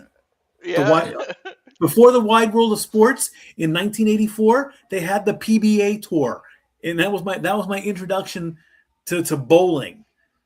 And then Wide World of Sports would come on. That's where I got the thing with the Harlem Globetrotters, and then ESPN would do college football and college basketball and all that, and then the obscure sports that you don't think about would be on after Sports Center at 11 o'clock at night. They would I do used to one watch final hour of Sports Center. They would show darts. They would show cricket. They would pool, show billard. billiards. Billiards was a Mhm. thing. Oh yeah, I remember that. These trick shots they used to hit. Oh yeah. And then the poker craze in the mid '90s came in, and then poker came onto ESPN. Hi Noah. Oh God, diarrhea sucks. Oh, you okay, Noah? You not feeling good? I'm all right. Okay. Cool. Well, before we go into the next match, I would quickly like to shout out to Stat Girl Dory Lou, and she had her birthday a couple days ago, so Happy we late celebrated birthday, her bro. birthday. And today is Stat Girl and I's 5-year anniversary of living in Tennessee. We have been in Tennessee for 5 years, and she still hasn't killed me. And you live to tell the tale. We're so proud of you, and we so are glad to have you here, Mikey. And thank you for that. And again, thank everybody that's tuning in. If you are tuning in for the first time, we have the Sip Up Studios. Follow us, of course, at our studios on the X for more information. Our watch alongs as we continue here at Elimination Chamber. As it's time to go to the big time, as Big Time Bex, the two-time Women's Canal champion, who's been champion now for 54 days on this road to getting it back against Maxine Dupree, goes into her first defense tonight. And her first ever one-on-one match against AJ Lee, who has been the undoing of the man's psyche as of late. Of course, AJ Lee returned to WWE because of Becky Lynch and the assault on, of course, AJ's husband, CM Punk. And it was right here in Chicago where AJ Lee sucker punched the man and left her with a black eye right here in Chicago. And look at the referee, Walter, Jessica Carr, who Becky Lynch believes there might be a conspiracy against her whenever Jessica Carr refs her matches. What a coincidence! I'm surprised she didn't protest the fact that she's the referee. Well, to be fair, Becky Lynch put her own, foot in her mouth, as you like to say about me, when she literally gave AJ Lee this match because AJ Lee has drove her absolutely batty, saying that you want to go one-on-one with me, and AJ Lee wanted to sweeten the deal to challenge her for the WWE Women's Championship. Mm-hmm. It was the only way that Becky Lynch was going to get her hands on AJ Lee, who's now made her tap out to the Widow's Peak not once, but twice. Wait for the pop, Noah. Wait for the pop. Oh, I'm waiting for it, dude. It's going to be live and loud. I'm going to get quiet on this. You don't need to. They're loud enough. That thing just hit 100. Dude, it literally went all the way into the red. That's crazy. Your wrestler's favorite wrestler, everyone's favorite super nerd, DBC anime fan. There is only one, AJ Lee in professional wrestling. Skip into the ring in her Chuck Taylors. Her first singles match in over 11 years, practically. And her first singles match since returning to WWE back after before WrestleSalooza last year. And the fact of the matter is, Walter, this is her third official match since coming back to WWE, and it's for the WWE Women's Championship in Chicago. Tell me this not wasn't made for AJ Lee. Right. Becky has a smile on her face, like she's happy she could do this deep down inside. But I went nuts. I think Becky's gonna win the match, but not the title. I mean, AJ's gonna win the match, but not the title. Because I feel like it ain't gonna be over. They're gonna prolong it to WrestleMania. Well, the one thing Becky Lynch knows she needs to avoid is that Widow's Peak, that literal arm submission. She's tapped out to it twice. Let's go down to this Nash guy from their inductions. Mark Nash, okay. One fall. He's got an interesting demeanor about him. Somebody got a haircut. Union City, New Jersey's own 5'2". You want to talk about short competitors, Walter? 114 pounds, your wrestler's favorite wrestler, 38 years of age, 7 years in the game, AJ Lee. Meanwhile, from Dublin, Ireland, 39 years of age, and of course involved 23 years in the game, 5'6", 130 pounds, big time Bex, Becky Lynch, current reigning WWE Women's Intercontinental Champion. This title, of course, minted last year, first won by Lyra Valkyria, took by Becky Lynch after their series of matches. And of course, Becky lost it to Maxine Dupree and got it back. Jessica Carr hoisting the title up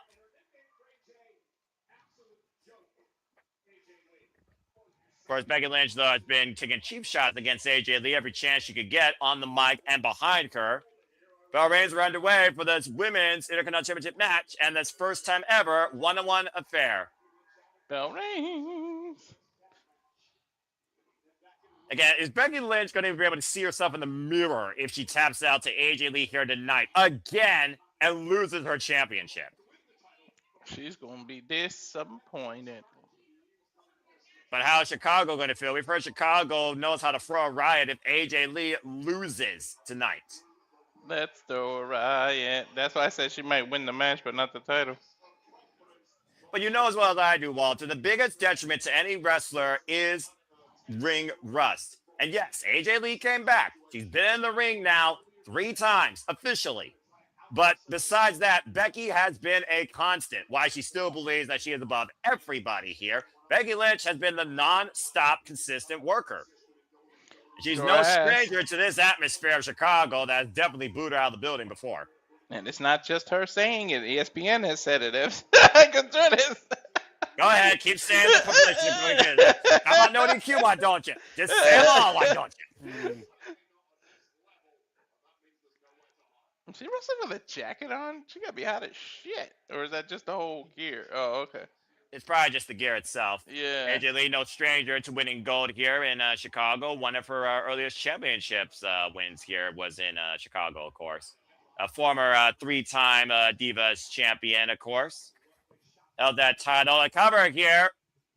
Get a kick out. Dude, why have they been 400 days combined? Oh, look I'm at so this. mad Hold at that pop, WWE. Walter. Deep roll up. And 2 count. There we go. I thought she was trying to do the widow's peak with the way she wrapped her leg before she did the cradle. Disarmer in the toe pig, and Becky Lynch throwing all out of sorts. And to your point, I think Becky was definitely aware of that urgent situation. I'm pissed off that they keep mentioning the butterfly belt. Like, don't even bring that shit back into the atmosphere. Walter, you know as what I do. History is history, no matter how bad history is. But the bottom line, it doesn't deny the competitor that AJ Lee was the only woman in a Divas era. Oh yeah, around. She had her own pipe bomb about it. And she was 110% right. Oh yeah. Probably one of the only reasons I cared about WWE during that time. And a hammerlock applied here. And look at this. Continuing the pressure now on the modified Kimura. High on the toes in the last chancery position. Almost a modified Mudalock. Even Becky Lynch grounded, of course. This is the first time Becky Lynch has ever faced AJ Lee to this degree. I like the ground attack, AJ. They're kind of champion online. Becky sent to the outside. Of course, the championship can only change hands via pinfall or submission inside the ring. Championship showing a little bit of frustration. And of course, with AJ Lee, it is always a mental warfare. She's a little pissed off that AJ got the best of her, and AJ's just skipping along. And AJ Lee, for that example, went on her own mental journey. So this is just as much as a challenge to AJ Lee for herself than it is for the match against Becky Lynch. Of course, Becky Lynch called Jessica Carr one of the most crooked referees in the history of WWE as of late. About to say, how many referees can you say have not been controversial, especially in WWE? I'm just saying. But Jessica Carr, in my opinion, has been one of the most integral. Yeah. Nice takedown. It might be Drop kick. Becky's just looking for excuses. Well, that's just the excuse of humanity, right? Never take responsibility for your own actions. Booted AJ Lee down. Ow. There's some malice behind that. And again, Becky Lynch has been embarrassed by AJ Lee since August last year. Dude, that boot quarter's square, though. And Becky Lynch right now, remind everybody that she is the one that's on top. She's the man for a reason. Jessica Carr, of course, admonishing the champion. Jessica Carr was only taking 2 bumps, I believe, in her WWE career. Previously faced, of course, the person we interviewed last week, Brittany Blake in MCW before she became a WWE official. Oh, yeah, right now, Becky trained. Lynch just absolutely hates AJ Lee, putting the booster in the corner. And Becky Lynch, though, she knows now that she's in control, so maybe it's a chance now that she can recompose herself. And Becky Lynch is the first ballot Hall of Famer. We can talk about the ego about Sports Illustrated, ESPN, No DQ saying she's the best of all time, but she has the accolades to back it up. She's beaten everybody. She's the woman that won the first ever women's WrestleMania main event. It's a cover now. Back press, look at the near leg. 2 count against Ronda Rousey and Charlotte Flair for both the SmackDown Raw Women's Championships. No one else can take that away from her. True indeed.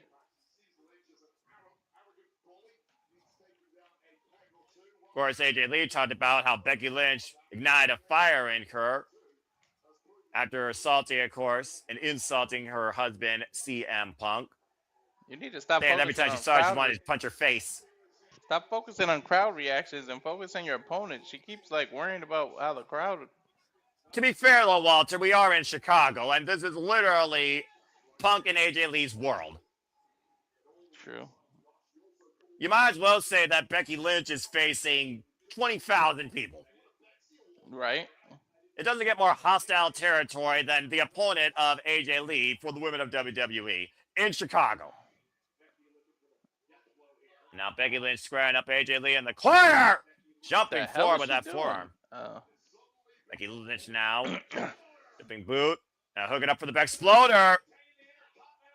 And a cover for the Intercontinental Championship retirement. Gets a 2 counts to Jessica Carr. That was clearly a 2. It ain't just Jessica Carr. AJ Lee, again, lack of reps as well has also got to play a factor. Like I said, AJ Lee has not been in action since Survivor Series War Games last year. The ring rust is definitely real. I don't think you want to toy with AJ, though. Oh, man, that was a big elbow. Sure was. Chicago trying to rally the homecomer AJ Lee here, looking for a bigger victory than the Chicago Bulls' own Michael Jordan. Big swing and forearm exchange here between champion and challenger, AJ Lee, Becky Lynch. AJ Lee, of course, who won her first championship at the expense of Caitlyn. They kick right to the midsection, though. Big uppercut. The booyah spot. A big-time Bex taking her down with spinning sobot. Now falling off the ropes. AJ Lee. Take her down a bulldog. Temporary stalemate here for the moment.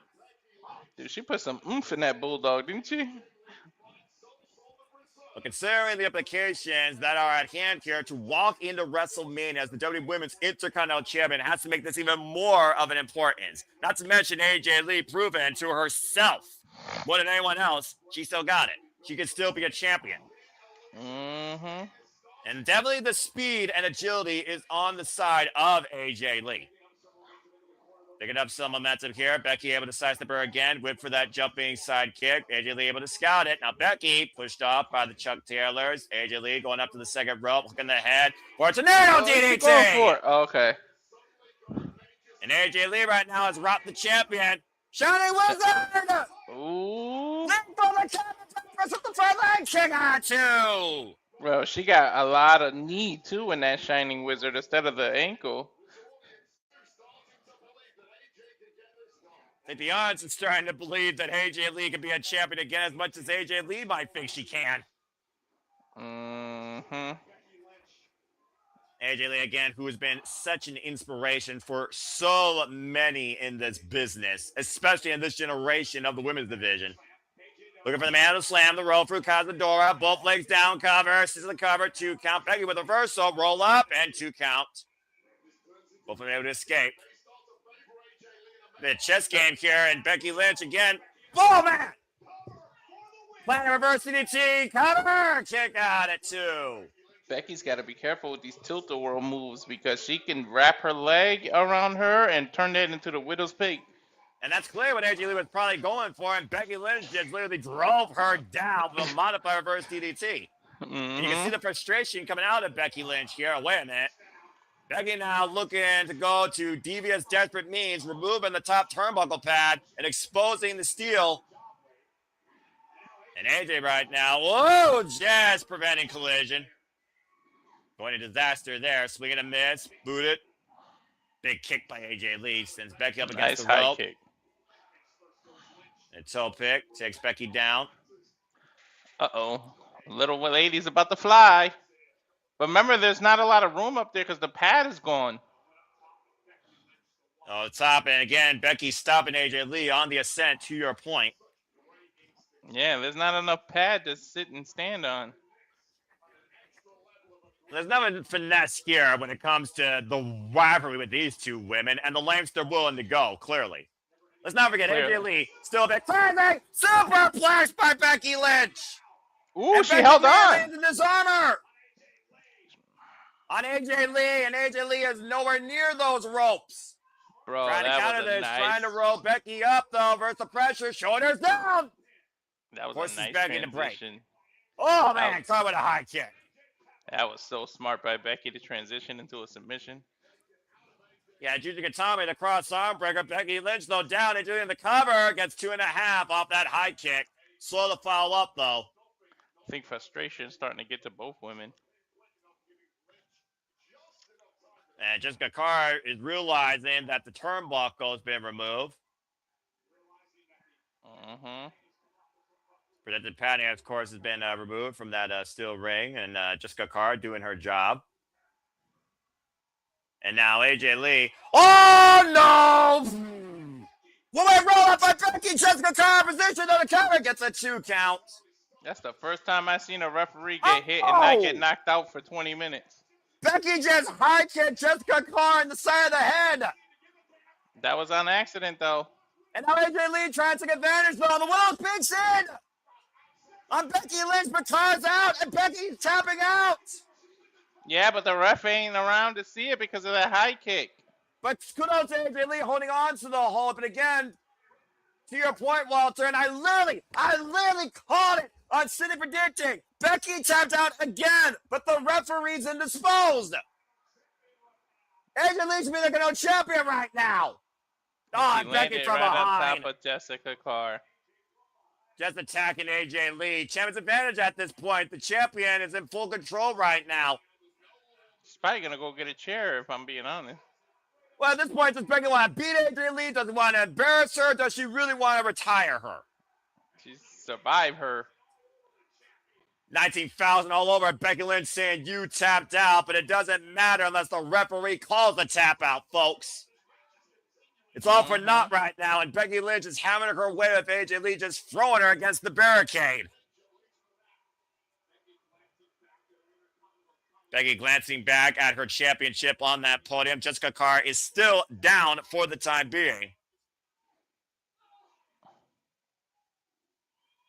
This is the worst possible situation. I think she's looking for a little wood or a steel or something. This is the worst possible situation for AJ Lee. Carr is out of it, dude. Well, I mean, she got a high kick to the head, and to your point, AJ Lee fell on top of her to follow. What is Lee? Why is she putting the chair back in the ring? AJ's outside. Well, something tells me she wants to add further damage. You might know AJ Lee fighting back here, though, as much as she fought against herself on this mental journey to protect her mentality and also reinforce it. Again, like I said, AJ Lee has not been involved in pro wrestling now for practically 11 years. Best-selling author, former booker for Women of Wrestling, a.k.a. WOW. Oh, my God. Becky into the barricade hard. Dude, that was like forehead first, bro. That could have gave her a stinger. Sending Becky Lynch back inside the ring. Might I add, that turnbuckle is also still exposed. Back elbow strike. AJ Lee trying to create separation and find momentum here. Hooking Becky's head, seeing the chair. Oh, man, face first. I think her knee hit the chair. Yeah, I think your knee hit the chair. Oh, that implant DDT on the steel chair. Becky gets rid of the evidence now, trying to wake up Jessica Carr. Carr gaining consciousness. AJ Lee might be down and out. Probably going to hit her with the manhandle slam and cover her. Yeah, no kidding. What's an exclamation point?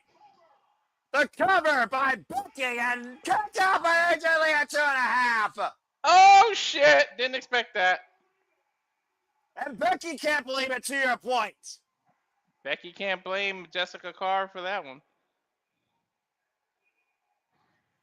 Becky Lynch thought she had everything planned and dead to rights, and AJ Lee is still in this fight.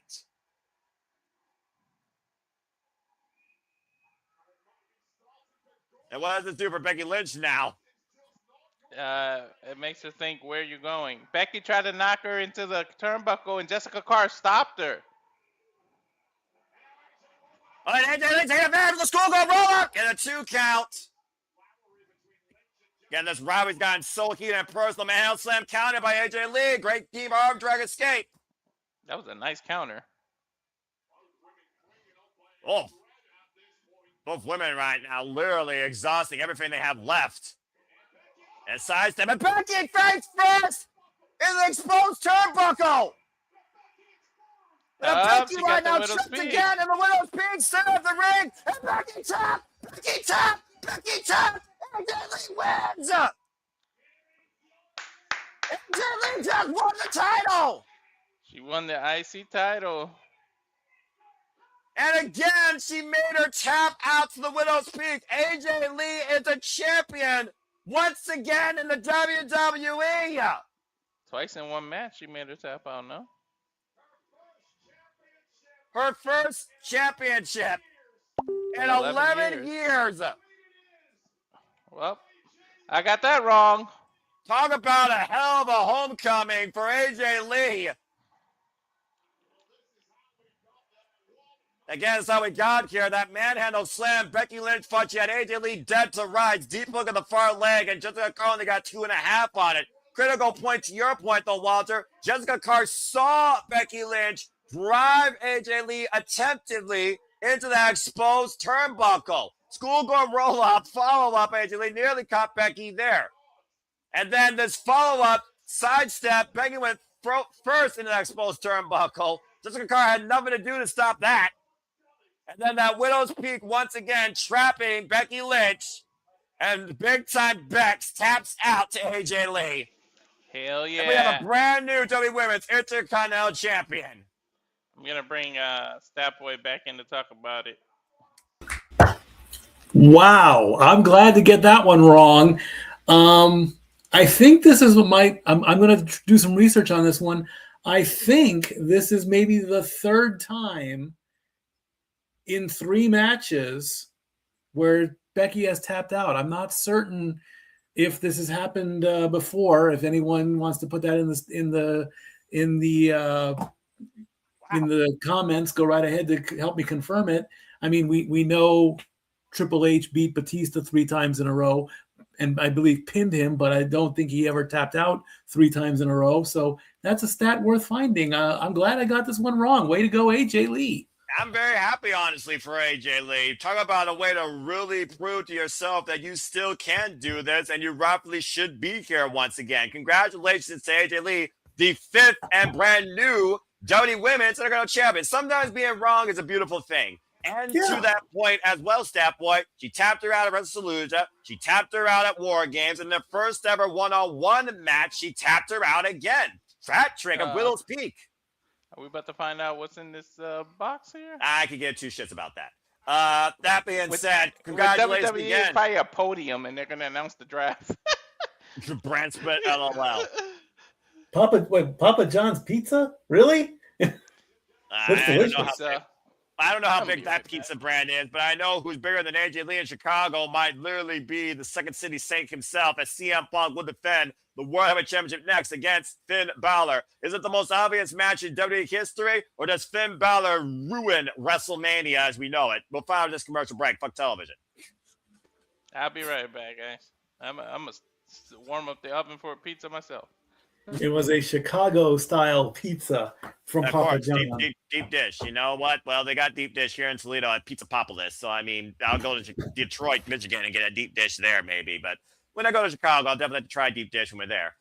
Yeah. Again, Stat Boy, Finn Balor, is there really a chance in hell, Michigan, versus Chicago, Illinois, for Finn Balor to beat CM Punk tonight for the World Heavyweight Championship and somehow make sure we do not see Roman Reigns versus CM Punk at WrestleMania? There is a chance, you know. I mean, in any life event, sports, politics, 50-50 coin flip, there's always a chance. You know that. How big it is, it all depends on the executives. You know, if they want to have Finn Balor as the face of the company for a while, and put the belt on him going into Mania. If he can handle it, then yes. Otherwise, we continue on the course to the dream match, Punk versus Roman. Finn does need a bit of a redemption story. I mean, how long was it? He got the title and then dropped it the very next day. How long ago was that? SummerSlam 2016. Exactly. 10 long years. Practically. Whenever I meet a champion or a former champion, like PWG or, the headlining guy, is like, hey, good match. You lost the title. You'll get it back. And 9 times out of 10, they say, you know what? Damn right. I am going to get it back. I would say the same thing to Finn Balor. If I would have met him 10 years ago, I would have said, hey, good match. I'm sorry you got hurt. Work hard. You'll get the belt back. They just don't know when and where to do it. This is leading up to WrestleMania. Exactly. If this was like the period, if there's a midway point between WrestleMania and SummerSlam, like one of the throwaway pay-per-views, this would be a good time for Finn Balor. But this is the lead up to WrestleMania. You gotta have your big names. It's all about the money. It's all about the draw power. Do you want to see Finn Balor as champion? There are fans out there that will say yes. Do you want to see CM Punk as champion going into Mania? Hell yes. So, I mean, yeah, there you go. There's your marquee matchup. Look at all the time and all the effort that they're putting into that. Okay, they went into the time to put that graphic together. Yeah, you can say graphics are. You can put a graphic together in 5 minutes flat. Interview times have been booked probably. Media outlets, they want to interview Roman and Punk. The Tonight Show probably have booked both of them for WrestleMania week. And then WWE throws a curveball and we're saying, oh, we're going to put Finn Balor. Do you really want to see Finn Balor on the Tonight Show? It could work. Yeah. Maybe. I mean, if you don't, let's look at the brand new wrestling fan, okay? There are people in the world who know who Roman Reigns is without even watching WWE. Same thing with CM Punk. Same thing with Cody Rhodes. Those are your top 3 guys. You know those names without even sitting on your chair. If somebody's like watching the Tonight Show and they're like, tonight we've got Finn Balor. Who's Finn Balor? I'm not going to watch that. I'm not saying that's not a thing for Finn Balor. I would watch it. I would love to see everybody on the roster at one point be on the Tonight Show, because that's going to be the only show left in the nighttime ward. It's going to be Fallon and Kimmel back to back. But that's a whole other topic of its own. You very well might be on something right here, but again, all it takes is 3 seconds, as we said, but also all it takes is a tap out, apparently, and you throwing yourself first to expose turnbuckles. Becky Lynch, literally the instrument of her own demise, was what she set up. Coming up next, folks, World Championship CM Punk versus Finn Balor. But while we do have a moment, again, I just want to remind you, please stay tuned after our coverage concludes at the top of Olympian Standard Time. We'll be having an interview with the ring announcer, Heather Lynn, for Paul That Man. If you haven't gotten your tickets yet, tickets are still on sale. Please stay tuned for our coverage of Put a Mania. That is 3 p.m. Pacific, 6 p.m. Eastern Standard Time, our kickoff to WrestleMania week here at the Super Reliable Studios. And I hope that you'll continue to follow with all of our watch-alongs coverage for sports, wrestling, combat sports, statistical analysis, and so much more. It is going to be an insane run in April. And speaking of which, when we got a moment, let me go ahead and show you again your Pull Down Mania card. You have talents from all over the world, from all walks of life, from all levels of experiences, including Leva Bates, Sue Young, Latino Rossi, Brittany Blake, Shotzi Blackheart, Rachel Leigh, and of course, Izzy Moreno, Brittany Brooks, and so many others, all at Potter Mania. And we hope to see you there for our coverage. And we hope you support these talents and go there live during Las Vegas WrestleMania week. That being said, it is now time for our There you World go. Heavyweight Championship match. Finn Balor is the man that he is tired of being an afterthought, and he is not trying to ruin the main event. He is here to improve it. Looking to recapture that glory you just talked about, Stat Boy Mike, from 2016, when he became the first ever WWE Universal Champion, only to vacate it due to popping his shoulder out of its socket the following night on Raw, and has not had a World Championship since. Yep, absolutely. Oh, we take a look at the Air Force. And of course, Finn Balor says he needs this.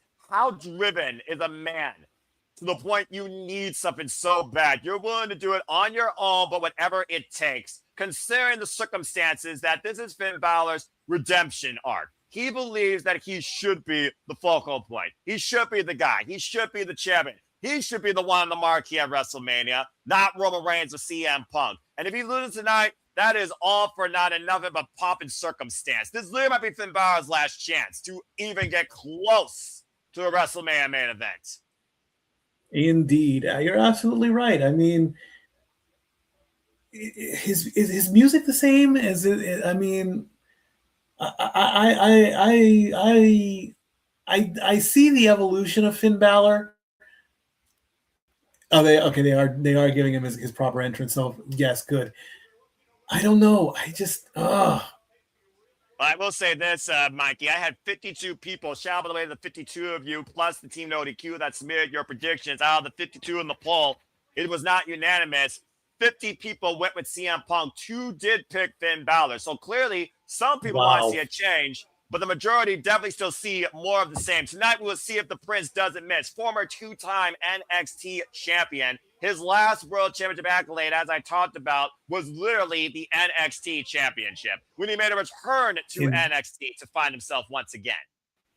Well, Jay just said it. indeed, Mr. Reliable, you're tagged in. I'm tagging out. All right. They Thank you said so that he could be added to a triple threat at Mania, but I'm so sick of these triple threat main You events. make both. How about some originality? How about you make a title so damn important? It's one-on-one for the best man to hold it. Last year was enough triple threats. So the last couple of years. Facts. As we wait for the biggest pop of the night, for the Second City Saint to arrive. Right. Biggest pop. Understatement. Chicago, CM Punk, enough said. Ooh, they giving him the old Chicago Bulls theme. Interesting. That's the 90s Chicago Bulls entrance. You're absolutely right. Mm-hmm. Oh, that's awesome. It's a big game feel tonight, that's for sure. The venue that, of course, documented the last dance. Will this be CM Punk's and Finn Balor's last dance? That's cool that they got that entrance. Oh, they even got the original voice guy that changed the words and say it. Oh. Yeah, he ain't losing. They might as well that's have Jersey cool. up in the building.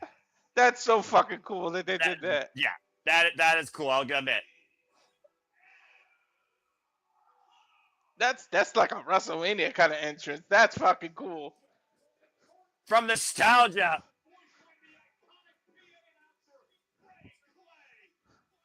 And to your point, that's Frank Claire, in case those are wondering. At this point, Walter, just hang a jersey with CM Punk's freaking title. They just did. They just did it. Well, virtually in the. I mean, for real. Yeah. This might as well be CM Punk's WrestleMania. Right. A guy that's eat, sleep, live, and breathe Chicago. They're giving him the Chicago Bulls 1993 entrance. Yeah. How's that for That's a culture fucking person? awesome. How's that for changing the culture? That's fucking awesome, man. Yeah, he ain't losing. There's no way he's fucking losing after that. As we change the channel in living color, here comes the World Heavyweight Champion. Larry Forever. The last time he entered this building, lest we forget, Walter, was when he returned professional wrestling at AEW Rampage. Mm-hmm. From 2 years ago at Survivor Series in this very town to back home in Chicago in the house that Michael Jordan built, CM Punk arrives as the World Heavyweight Champion. Mm-hmm. Tell me this is heaven on earth. He doesn't have to be the mayor of Chicago. He just has to be the second city saint. He has more than enough. Mm-hmm. We thought AJ Lee was taking on Becky Lynch, and what was Becky Lynch versus Chicago? This is Finn Balor versus the world of CM Punk.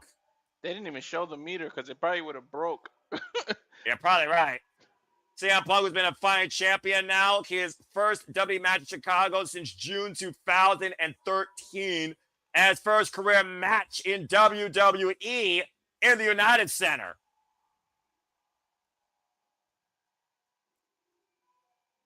Just don't jump the barricade and break your knee.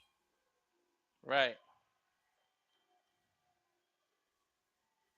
I'm just going to say this real quick, by the way. Good luck to the men's Elimination Chamber following this shit. Right. Jordan and Punk forever goated. Matthew comment of the night.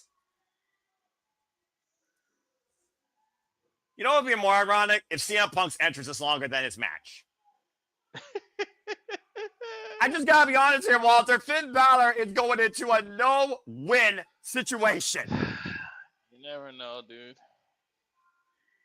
Finn has to know that it's literally him against the world. This is the first time Finn Balor has tried to find himself since joining the Judgment Day. Hell, this is the first time since Finn Balor found himself since joining the main roster in 2016. He found himself for a brief moment when he was the Prince that was prime target during his last run in NXT, when he was the NXT champion from September 2020 through freaking April 2021 before freaking Karrion Kross beat him. That was Finn Balor's last time that he truly was himself. God, I don't even want to talk about the fucking Fiend rivalry with the killing the demon and everything. I wasn't trying to say that, but thank you for that point. But I will say this, the Demon was basically killed dead to rights, not once but twice. Against Roman Reigns, the Extreme Rules match, where if that rope didn't explode, he could have beat the Tribal Chief. And of course, the Demon was laid to rest thanks to Brood Edge at WrestleMania 39. Bro, Finn Balor did not bring his Demon tonight either because of that. Finn Balor wants to make sure that truly this is him and he does it his way. He even told Dominic Mysterio and JD McDonough to stay backstage. He wants to do this on his own. So tonight we're going to see Finn Balor ride and die on his shield in Chicago. Honestly, that was the most god-awful ending ever. That rope explosion, I think that was worse than the Red Chamber ending with Seth Rollins and The Fiend. That's how horrible that ending was. It was never even explained. Some fans are better off forgotten. One fall! Mark Nash, take it away. Mark Nash with the blazer shirt look here.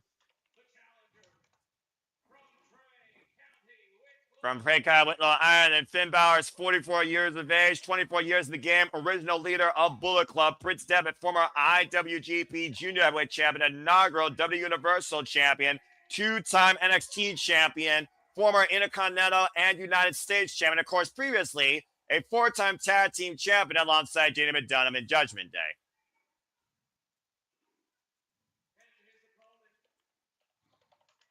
Meanwhile, CM Punk, who won this title out of happenstance due to Seth Rollins' injury, beating Jey Uso, has been the fighting champion of WWE Chicago's own.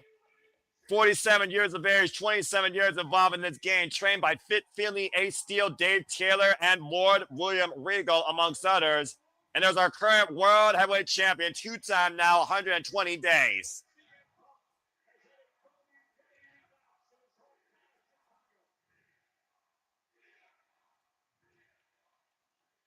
That meter will be off the hook right now.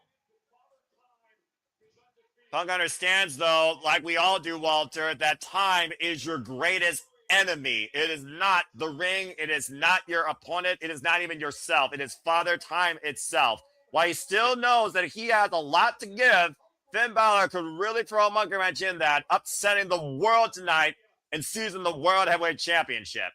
There's a reason they have that figure of speech that Father Time is undefeated. Yeah, he's more undefeated than vacant, and that's saying something. Mm-hmm.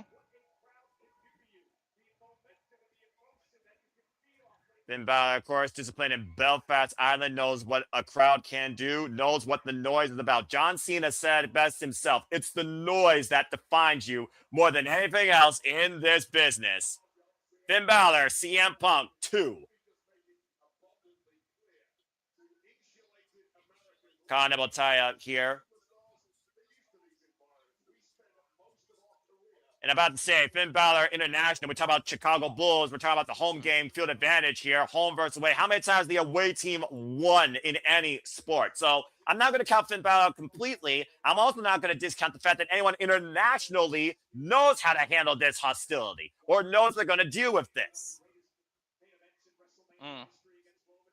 But are we really endangering one of the greatest main events in WrestleMania history for this? Or are we just, trying to change another main event that even AJ Styles says WrestleMania doesn't even have that same feel, pop, and circumstance anymore? And he just signed their WWE contract.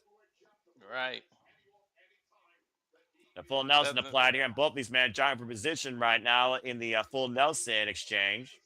Signing another contract doesn't mean you have to not tell the truth.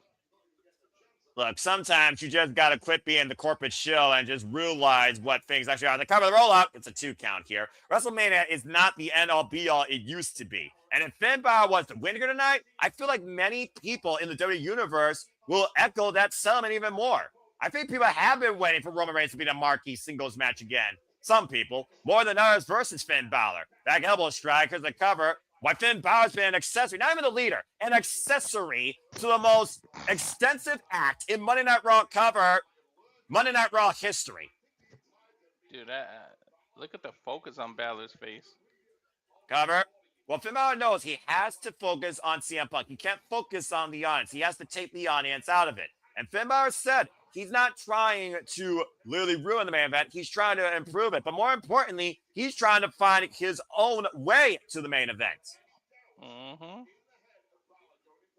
Who's got more doubts in their head right now, CM Punk or Finn Balor? Yeah, CM Punk talked about, again, how he's not justifying anything, risking anything. But we talk about, again, how Father Time could also be an element to him as well. Who's the pressure on more here, Finn Balor or CM Punk? CM Punk, who literally going to the main event for the first time ever as champion, or Finn Balor looking to go into his first ever main event WrestleMania? I think it's Punk, because Punk literally has everything to lose, and Finn has everything to gain. Oh! Back elbow, knee to the spine. Backbreaker over the knee. Again, though, Finn Balor, though, he has been involved in this spot for 10 years.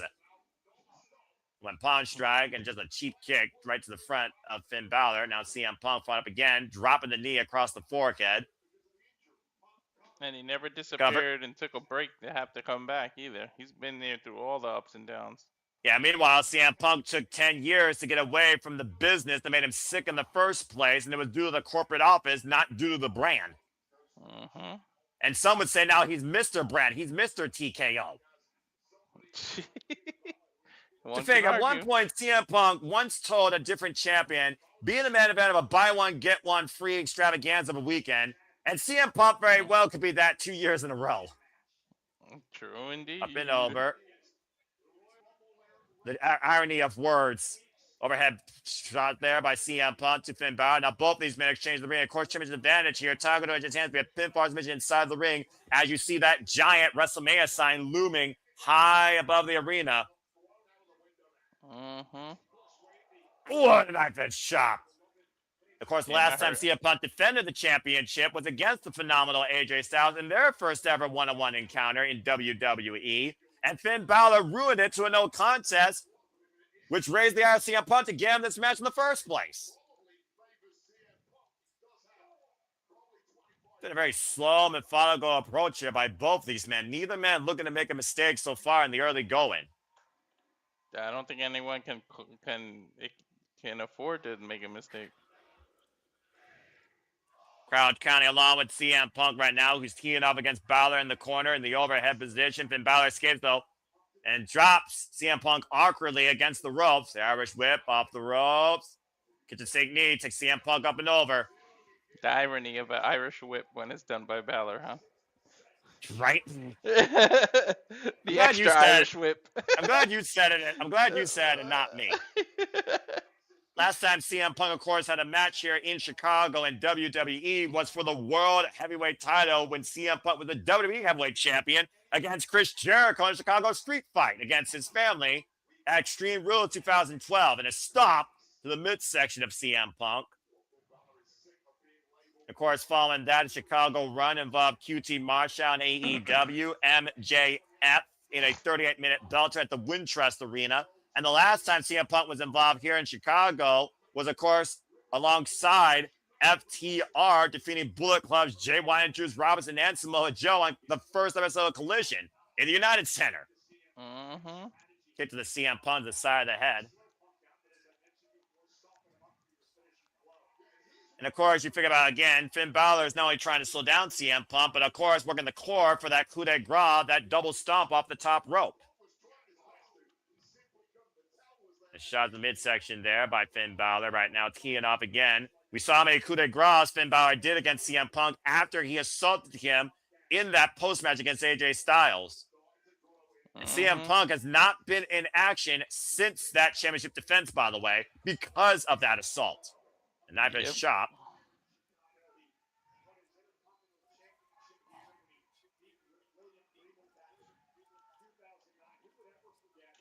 One of the earliest titles, of course, that CM Punk won, as I talked about before, with CM Punk's accolades. Former Ring of Honor World Champion, former AEW World Champion, 2 times over, by the way. And, of course, former Intercontinental Champion. Took that from Lord William Regal. Oh, here in Chicago, actually. And Finn Balor right now. CM Punk looks for the running bull. Great scouting by Finn Balor. Abdominal stretch applied now in the middle of the ring. Again, further working on the ribs and core of CM Punk here. Driving his elbow into the ribs as well for added pressure. That's old school for you, the way he reversed that into abdominal stretch.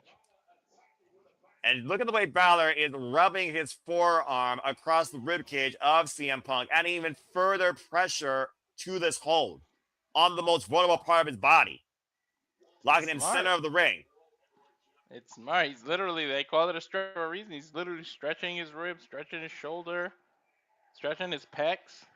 Chicago trying to wheel CM Punk back into this fight as he is trapped in the center of the ring in this hold, able to escape. Deep Andrade takeover. CM Punk, who literally said, "My addiction is professional wrestling." Double leg takedown. Looking for the sharpshooter possibly, and CM Punk pushed off by Finn Balor. Oh, Bumpman collide, Bumpman down. Both men had the same idea. And CM Punk is also looking for his own redemption at WrestleMania. Yes, he achieved his dream. He was a WrestleMania main eventer on night 1 in a triple threat, not concerning a title. But not only did he lose, he was stabbed in the back by his best friend that brought him into the business, it would seem, Paul Heyman. True. Just now when he Balor in control. Again. And in fact, Paul Heyman is not even involved in any way whatsoever with CM Punk or Roman Reigns, who literally might main event this year's WrestleMania. Well, he had a vision last year, and now that vision is all half, like 80% injured. So, and that vision turned to vapor real quick, didn't it? Right. Punk, though, getting the better of Finn Balor in this exchange, beating Balor to the punch quite literally. And the Irish whip reversal, Finn Balor set up the ropes. And CM Punk trying to rally here, trying to mount a comeback. Ooh! Jumping knee strike in the corner, and the Bulldog finally connects. Well, there's that combo. Bitched CM Punk.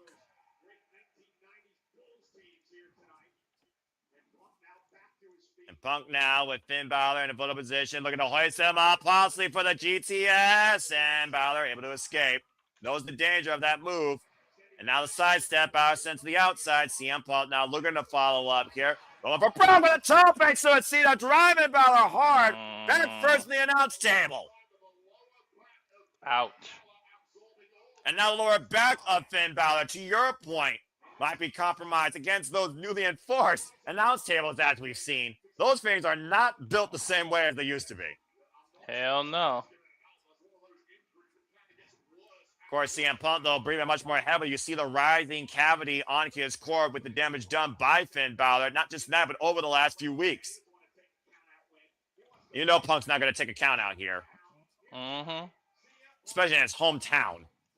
Top rope. Off the top rope with the flying clothesline. Coming out by CM Punk with the far leg to retain. Gets a 2 count. And what do you think Roman Reigns has figured about this, by the way? Do you think Roman Reigns actually cares if he takes the title from CM Punk or Finn Balor? Yes, he hates CM Punk, but he knows he can beat Finn Balor. What's Roman Reigns more fueled by at this point besides greatness? I don't think he cares, to be honest. Oh! Drive the elbow down, drives Punk down to the cover, gets a 2 count.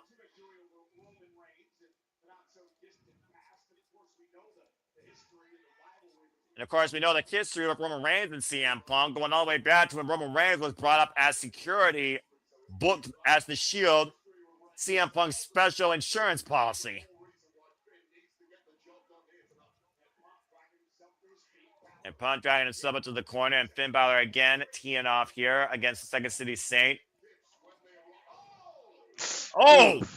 Ouch. That was just a cheap shot there with that knee grazing the face of CM Punk in the corner. Irish whip, reversal, the Irish whip, Finn Balor sitting up and over. And CM Punk knows how good Finn Balor is, but does Finn Balor actually need somebody to help him? Up in the shoulders, GTS denied, inside Kratos, shoulders down, 2! Oh! Almost caught Punk there. Up and around, turns around. Connects with swinging net breaker into the cover, goes CM Punk with the far leg, and a 2 counts. These quick exchanges here, these bursts of offense by both CM Punk and Finn Balor have been almost half a second away from determining the championship and our WrestleMania main event. Much more than just the World Championship on the line here, Walter. It is literally to go to the main WrestleMania against Roman Reigns. Yep, you already know what's waiting for you on the other side.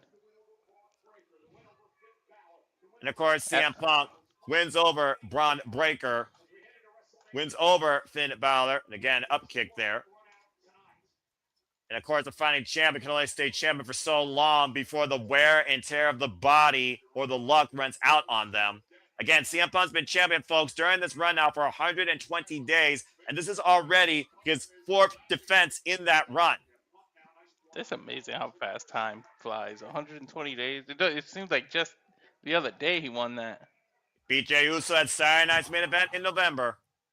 What's up, Charles? Good to see Charles. So good to see everybody in the chat, of course. Nathan Banks and Matthew and all 123 plus of you. Again, if you haven't already, please subscribe and follow SR Studios Found for the guests for continued watching and coverage, conversation, reactions, and analysis, as well as all the other content we do. And shout out to our GCW team, the GCW Collective, that are covering GCW also as we speak. Now Finn Balor might be sent for a hard ride. CM Punk's got him hooked from the second inside, looking for a superplex. Again, though, Finn immediately going back to the midsection. And now changing the formula, attacking high and low against CM Punk, creating separation. CM Punk might be in the drop zone. Trying to roll away as Finn Balor right now. Might be looking not to miss his shot to WrestleMania. Coup de grace misses. As Punk is out harm's way and runs him with the rising knee strike. And Balor right now in a vulnerable position here for CM Punk to channel one of the all-time greats. And CM Punk's lip might be busted though, but again, dun dun dun dun dun. Chicago elbow drop. Elbow drop connects. Oh yeah. And Cayman in the midst has been bad, but notice the way that CM Punk's unable to go for the cover. He's bleeding out of his mouth. Who knows what internal injuries he has? It's a good point there. Back press, hooking the near leg to retain Finn Balor, though. The crucifix got CM Punk hooked. Oh, man. Dude, that was as close to the victory as you can get without a 3 count. A sling blade, though, by Finn Balor, who again finds himself in the driver's seat. Balor right now scouting CM Punk, who looks like a wounded animal at this point. Punk looks absolutely spent. Yeah, you would be too when you fight somebody as great shape as freaking Finn Balor. Punk is flying out of the corner with that clothesline. Balor's 44 and the body of an 18-year-old. Yeah, Carves does nothing on this man. Now looking to step through to a shout the best in the world for the sharpshooter again, though. CM Punk transitioning now positively for the Anaconda Vice. Yeah, he got it. Submission hold on Finn Balor now. Pressure on Finn Balor's head and shoulders and neck. And again, nowhere near the ropes right now. He's in the center of the ring. And that modified clutch, though, but Finn Balor able to reverse the hold. Rope through, Monty Straw cradle, cover on CM Punk to win the title. Kick out at 2. And now Finn Balor just hammering away at CM Punk with these elbows. Trying to drive the air out of the World Heavyweight Champion. Elbows to the jaw, dude. Shout out to Brian Danielson, another great formidable player of CM Punk's past, Ring of Honor. Looking for 1916. That's the position for the coup de grace. To alter the entire landscape of WrestleMania as we know. It might be one coup de grace away. Coup de grace connects to the bad ribs and CM Punk now verbal power in the cover and kick out. Bad ribs and all. And what does Balor do at this point, Walter? You can't. Easier said than done, but don't get frustrated. Just keep on the attack. It's going to be hard to block out those 20,000 people chanting CM Punk, though. And that might be the only saving grace for CM Punk tonight to keep his WrestleMania dream alive for redemption in the main event as champion. We talked about, again, though, that JD and Dom Mysterio are here. I almost wondered if Finn Balor was figured about calling them down here. His desperation starting to sink in. CM Punk with a reversal on Finn Balor, hoisting him up. The Finn question Balor is, up in position, the shoulders. Got it, sleep connects. But Finn Balor falls to the outside. the question is, will they join Balor in celebration or in disappointment? Will they play a factor at all here in this match? As CM Punk was moments away from the win, he hit the GTS, but Finn Balor fell to the outside of the ring. Just bad positioning where he hit. This is a turning point, though, here in this match for sure now. And right now, CM Punk, do you preserve your chance? Do you take the count, or does your pride get in the way? Do you continue the attack? Looking to send a statement to Roman Reigns. And what's decisive win, running up to Finn Balor, who catches him at Sling Blade on the floor. That's a heavy landing, too, for CM Punk on those pads that protect the building more than the participants. Finn Balor, once again, though, squaring up. CM Punk looking for a run-up here with a massive shotgun gyro drop kick through the barricade. Good Lord! In the timekeeper area.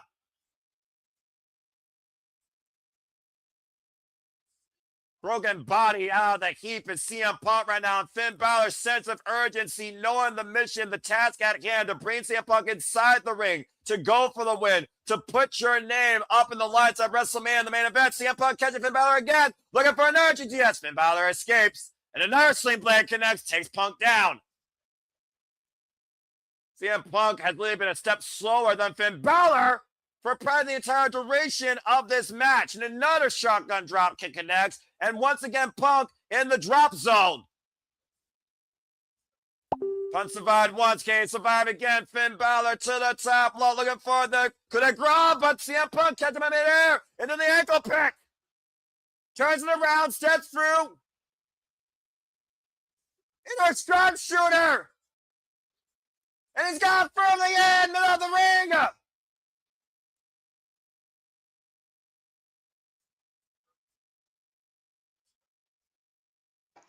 About Bret again, Hart all of a sudden. Hart. And the battle long ago as Balor makes his way to the ropes. That was an incredible counter by CM Punk to the coup de grace. It was. And you know Balor didn't see it coming. But catching a falling Finn Balor, there was nothing he could do to stop it. Balor again, though, preventing the step over. It's been a hell of a physical total battle. Punk again, though, just driving his boot in the side of the head of Finn Balor. Oof. Man, both men just pulling out all the stops. Well, considering what's at stake here, why wouldn't you? Again, will it be Punk or will it be Balor to take Roman Reigns on at WrestleMania and defend the World Heavyweight title? CM Punk literally hoisting up Finn Balor up again on the shoulders. Might be dead weight here. CM Punk with another go to sleep. Hover, 2, we have Punk vs. Roman at WrestleMania.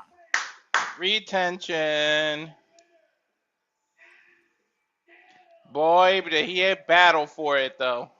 And again, though, was it smart to take this battle on? Yes, you didn't compromise the main event as it stands, but did you compromise yourself in the process? Right before the fall. We might be 7 weeks away, but CM Punk just took a hell of a beating. Yeah, he did. They're going to come face to face. On Monday Night Raw in less than 48 hours. The biggest main event to date in WrestleMania history is now official. CM Punk versus Roman Reigns for the World Heavyweight title. I'm going to bring Stat Boy back in here. Now Victoria's run, though. Victoria's will earn for CM Punk. That coup de grace earlier, though, was Finn Balor's best chance of winning the World Heavyweight title. I think that moment was Finn Balor's point of no return. Great travel, counter move here in this match, though. That's that boy. Yes, the finisher at this point. Oof.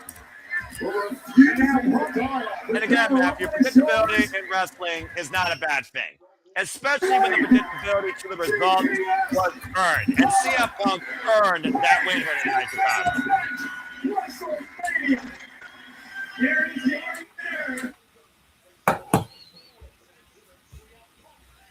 Wow. There's the official graphic of what's coming up. 7 weeks. 7 weeks, folks. WrestleMania, Las Vegas. WrestleMania 42. We doubled down in Sin City as the Second City Saint looks to upset the Tribal Chief Roman Reigns. Wait a minute. What? What? What am I? What am I behind you guys? Yeah, you might be a little behind us. You might be, but Balor just pushed Punk, but I think it's just shake his hand. I mean, let's be honest. Yeah, I might be a little bit behind because like. Yeah, that's fine, Stat Boy. You good, brother? I'm on replays right now. Okay, yeah, you're a little bit behind. I'm on replays. Let's see if CM Punk takes the hand here. Tremendous show of respect here as Finn Balor. This might have been his best match to date. A commendable effort in finding who he is once again, proving what the Prince is made of. Even in defeat, Finn Balor, I still would declare himself a winner and renewed confidence for the future. He went toe-to-toe with a champion and came within seconds of winning it. True warrior right there. True ring masters here tonight at the Elimination Chamber. Uh-oh. And let's not forget who won earlier as Chicago's favorite couple are now both champions in WWE and will enter WrestleMania as such. Look at that. Title and title. And you know they're going to do that big hug. As the new women's Intercontinental champion embraces her husband. Again, what a story of redemption and return for AJ Lee and CM Punk in WWE. She won't kiss him because he's bleeding. That's probably for the best. We don't need a sickness. And at WrestleMania, we'll see what happens when both these two go in as champions. Congratulations again to AJ Lee and CM Punk. Never in my life would I think I see this picture in WWE. Right? It's a good picture. Well, we're going to have the opportunity to watch the best in the world versus the OTC for the World Heavyweight Championship. That's got to be the Sunday main event right there. How much bigger do you get than that at WrestleMania? Oh, Michael Chandler. You know about that being the MMA expert here, Walter. And, of course, speaking of MMA and speaking of UFC and speaking of fights, you, of course, will be calling Ronda Rousey's return to MMA fighting when she faces Kiana, of course, on Netflix in the Intuit Dome in May. Hey, it's my brethren. It's the Antetokounmpo boys. It's Giannis and Thanasis. Why did they not put that he's an NBA champ? They just put two-time MVP. He's a champ, too. I guess you forget about that accolade. I don't know. As we got a commercial break here before our main event again. Thank you to the 125, of course, have been watching us here at Cinema Studios. Hope you've enjoyed. Continue following along with us for the ride. We'll keep you in tune of all the biggest shows, PLE's papers across WWE, NXT. Speaking of big impacts, though, again, that Women's Elimination Chamber, Raquel Rodriguez, MVP player, but still came up short against Mommy Rhea Ripley, who won in the end against Tiffany Stratton with a compromised back, and will face Jade Cargill for the first time ever at WrestleMania for the Women's WWE Championship. A heck of an opener, though, by all six women here. And again, commendable performance by Tiffany Stratton. Let me back up a bit here. You're calling Rousey and Carano? Yes, he is. I plan on it. Let me. Here's a shocker, okay? Two of the most powerful women in WWE. And here's a shocker for you. Screen cap that, Walter. Here's an early prediction. Go for it. In fact, clip this. I'm picking Gina Carano in this fight. Damn. Oh, wow. Full take. Don't get me wrong. When Ronda had her run pre-WWE in the UFC, unstoppable. And all it took was a lucky kick by Holly Holm to knock her out and take the title away from her. And that was her downfall. And then she went to WWE. Okay. She's had a great career. Is she Hall of Fame worthy? That's debatable. Is she UFC Hall of Fame worthy? Absolutely. Should she be coming back for one more match? No, I don't think so.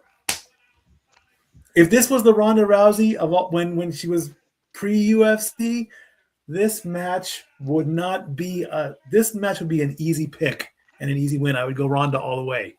Now, I've never seen Gina Carano fight. I know the only thing I know about Gina Carano is that she was in Deadpool. I've never seen one of her fights. My brother Bruce is going to put me in a lock until I scream and watch Gina Carano fights. But I'm sorry, Ronda. If you win, then I'm going to eat the biggest piece of humble pie. But I'm going with Gina on this one. Wow. Thank you. I know, right? Striking is better. No, her striking is definitely better. She wasn't really a striker. She was a rip your arm off kind of girl. No, she would rip off your arm and hand it to you. I'm not talking about Rousey. Oh, you're talking about Gina? Yeah, Gina. Uh-oh, it looks like we're going to find out what's in the box. A casket. They're opening the box. Oh, my God. Who is it? A casket it's so far. A casket. Why is it a casket? Because the magician. Well, is the casket going to explode and it's creeping open? It's opening. Who is it? It's a curtain. Come on. Lights, camera, action. What is this? Who is it? Come on. It's going to be Danhausen. Am I getting the call for this? Oh my God, I'm getting the call for this. Hold on. It's Vampire Women. That's Danhausen Legion people. Oh my God, it's Danhausen. Oh my God, Danhausen is in WWE. Oh, wow. Fresh off his AEW contract, Danhausen is making his official WWE Elimination Chamber appearance. And he got to keep his name because this damn sure does say Danhausen in the background.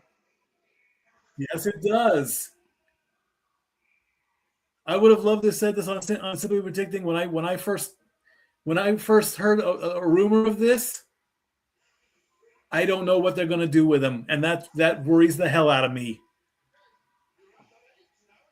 Whenever somebody big from another company comes in, I've said this about Jade. I know I've said this about Jade. I don't want this to be the same thing. Very evil, very nice. And now he steps into the ring with all of his dancers. Oh, should we close our eyes so we don't get hypnotized? No. Well, how about that? I got to call a big moment. How about that? How about it? I don't know if it's going to be on the Geek Box. Is that what the one was? Yeah. I think I handled that pretty good for my first big moment call. Michael Cole. Oh, he's gone. Just like that, he's gone. Michael Cole's got the teeth. Ew. They got to recover from it because coming up next is the 6-man Elimination Chamber men's matches.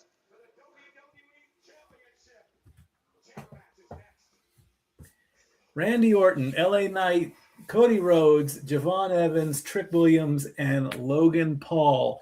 The winner will face Drew McIntyre at WrestleMania. Big match there. Big match field. Again, WrestleMania on Saturday and Sunday. If you do not have ESPN app, don't worry. The first hour of WrestleMania on the weekends will be streaming on ESPN2. That's only if you don't have the premium package on ESPN. I think on Disney Plus too, right? I don't know how Disney Plus and WWE works. And honestly, the only time I ever wanted WWE and Disney to cross over and do a joint thing, and yes, we all know WCW was at Disney MGM Studios, so it doesn't really count. But what I would have loved to have happen was that whenever WWE was at Honda Center, all they had to do was come on down Harbor Boulevard, put the ring in the center of both parks, and put a show on there, and all the then divas at the time could have gear inspired by Disney princesses, and we have a battle royal. That would have been my Disney crossover. Yep. The Disney Diva Battle Royal. Because the Disney Diva Battle Royal, exactly.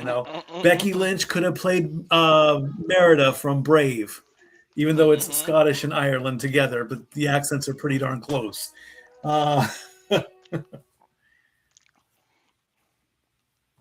Any one of the Kabuki Warriors or anybody could play Mulan. Maybe we could go with Auska just because. And that's typecasting, and that's wrong. Moving on from there.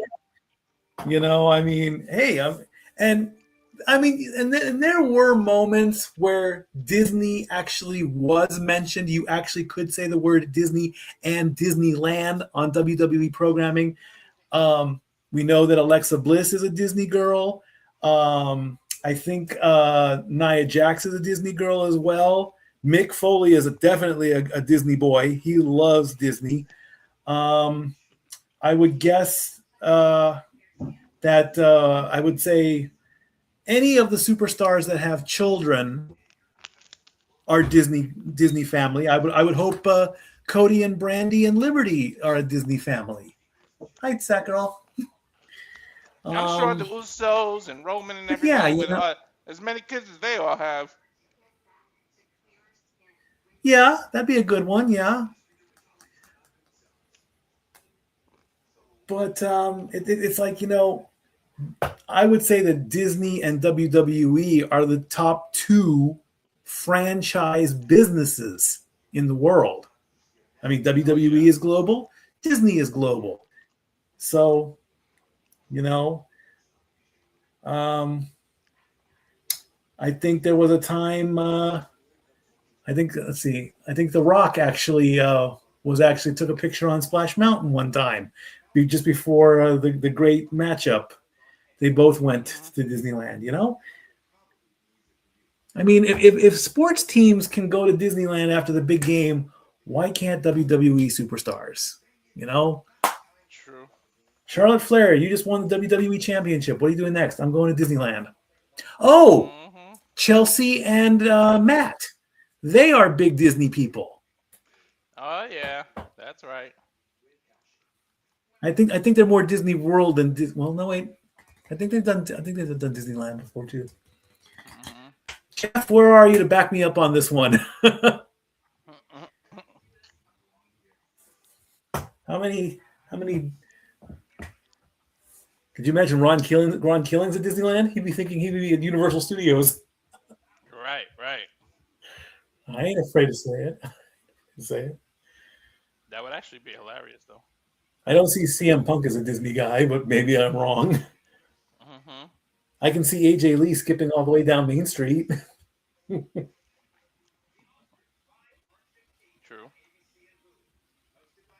I mean, hey, we all know WWE did the crossover with Universal, Flintstones, Jetsons, and Scooby-Doo. It's now time for them to officially do that with Disney, I think.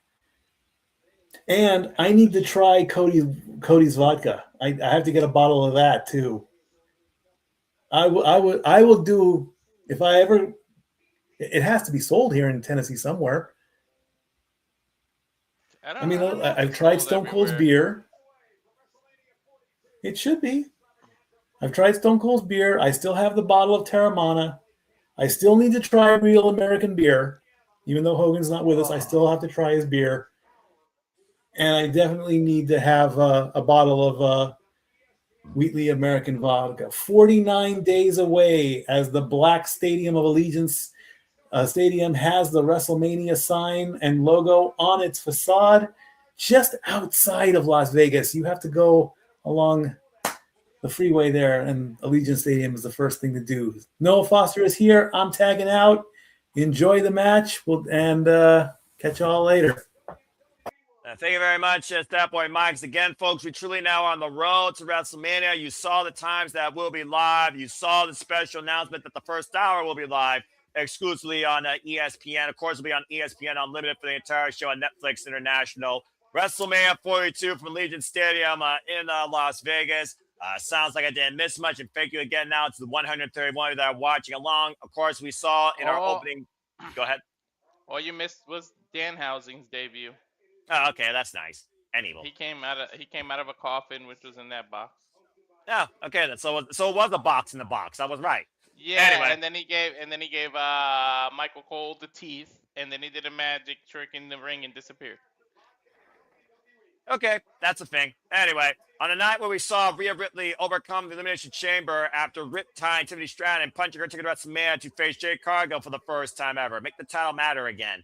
WrestleMania 42 now for WWE Women's Championship. Finn Balor and CM Punk might have shared their last dance with CM Punk successfully retaining the World Heavyweight Championship. Now we know it is the OTC versus the best in the world for the World Heavyweight Championship in the main event of WrestleMania. And of course, AJ Lee truly finished her comeback, beating big-time Becky Lynch for the WWE Women's Intercontinental Championship. It is now time for our main event of Elimination Chamber, the men's Elimination Chamber match, to see who will face Drew McIntyre for the undisputed WWE Championship.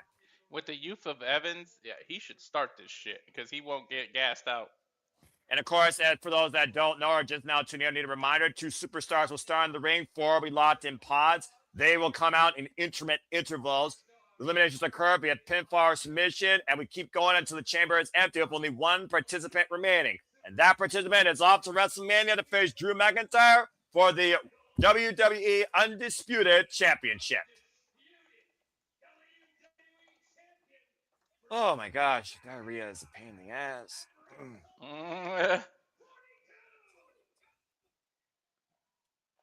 Oh, yeah, and Jey Uso's not in it. Logan Paul took his place.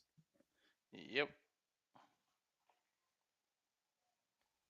Let's just call it what it is, Walter. Whoever's in that last graphic spot, you can put Becky in there. They weren't going to win. Mm-hmm. And it looks like the first person coming out in his lemon pepper steppers is Trick Williams. Yep. What an ovation for the former NXT champion that has taken the main roster by storm since arriving on the scene in January.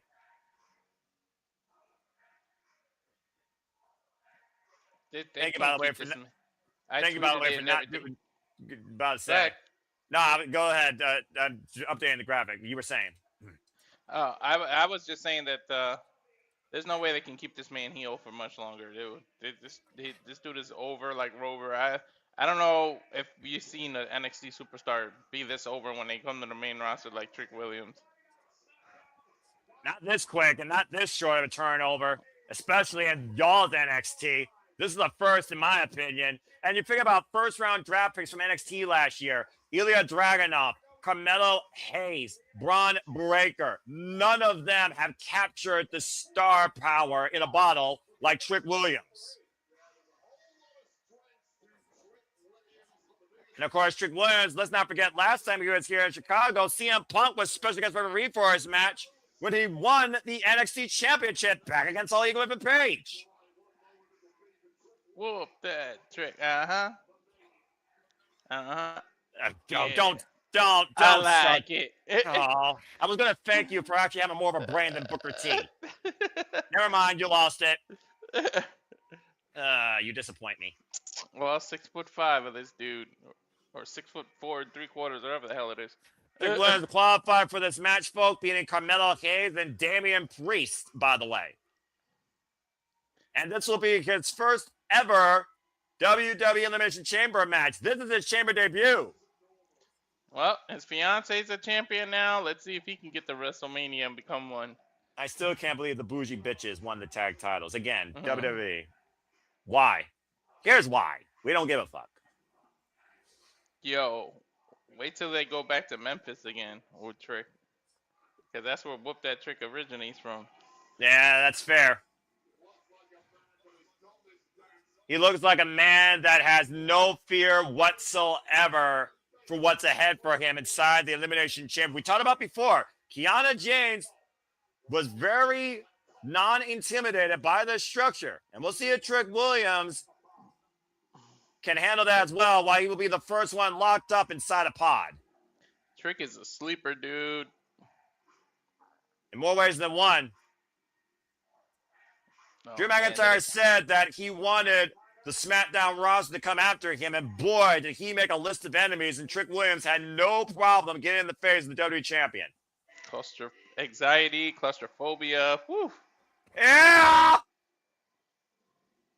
Meanwhile, this guy, let me talk to you, should literally be already on the marquee, but everybody's saying his name. Yeah, this is who I hope actually wins. I didn't pick him, but I actually hope he does. My loins, they are a-tingling, and the Chicago faithful are full of Kavorka. L.A. Knight. Dummy, yeah. The sentimental favorite tonight, if we're being honest here, Walter, much to your and my point, of course. Yeah, man. Everybody wanted him to win all the money in the banks he's been in, man. Hopefully he can pull this out. We did see last night when Trick Williams tried to take his thunder and he got jaw-jacked in the jaw. LA Knight will also be locked up inside a pod. LA Knight qualified, folks, beating Austin Fury and Penta Ceramiero. I tell you what, they're going to all need Cero Miedo to be locked up in these damn pods. Well, LA Knight's no stranger to this. This is not his first Elimination Chamber match. And again, we talked about before, former Money in the Bank participant, former Royal Rumble participant. Let's not forget, this is a man that helped eliminate Brock Lesnar in this year's Royal Rumble. So he's owed something, in my opinion. Right. went into WrestleMania last year against Jigga Fatu, lost the WWE United States Championship. We're going to go for a greater prize. What's everybody's saying? LA Knight. Yeah.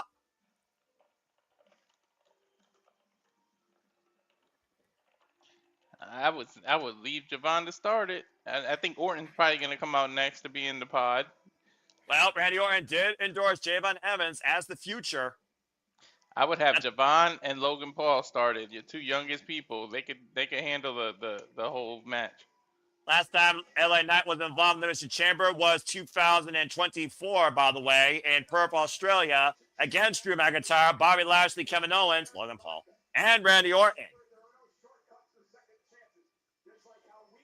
Of course, in the chamber, there are no shortcuts. There is no escape. And, of course, we know after this, there's no second chance. You either win here or you can kiss that marquee goodbye.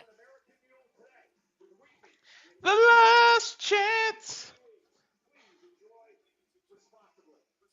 And for those that enjoy American Wheatley Vodka, enjoy responsibly.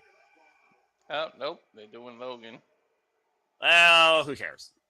But that being said, you talk about the vision, basically, down to 40% at this point, and I'm saying the vision's a vapor.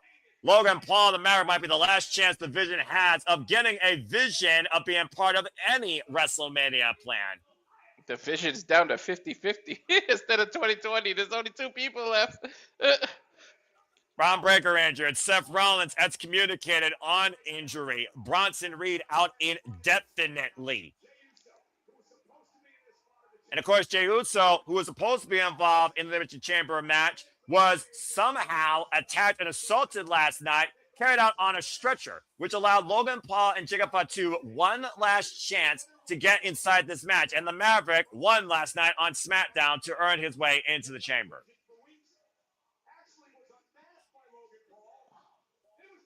And, of course, we saw a masked man was unmasked last night on SmackDown. Was he the only masked man? Was he the masked man? Was he a decoy? Was he a plant? Your guess is as good as mine. But also talk about LA Knight. LA Knight's been hell bent on assaulting and also neutralizing the Vision since they took him out last month in December. Let's not forget, LA Knight eliminated the Vision single-handedly from the Royal Rumble. That man is a decoy and a half. That guy in the mask. It's somebody's cousin, somebody in the WWE. This will be Logan Paul's third Elimination Chamber match, by the way. Last time he wasn't involved was literally last year in Toronto, Ontario, Canada. I think we're going to hear voices next. So we got Trick Williams, Logan Paul, and LA Knight locked away in pods, which means our starters are either going to be Randy Orton, Cody Rhodes, or Javon Evans. It should be Javon Evans, the youth. This will be Logan Paul's third consecutive Elimination Chamber match, by the way. He's been part of each since 2024. Wasn't he writing on the glass last year? That's exactly right. I knew it. Oh, they're not going to let Orton start it. I knew it was going to be Javon.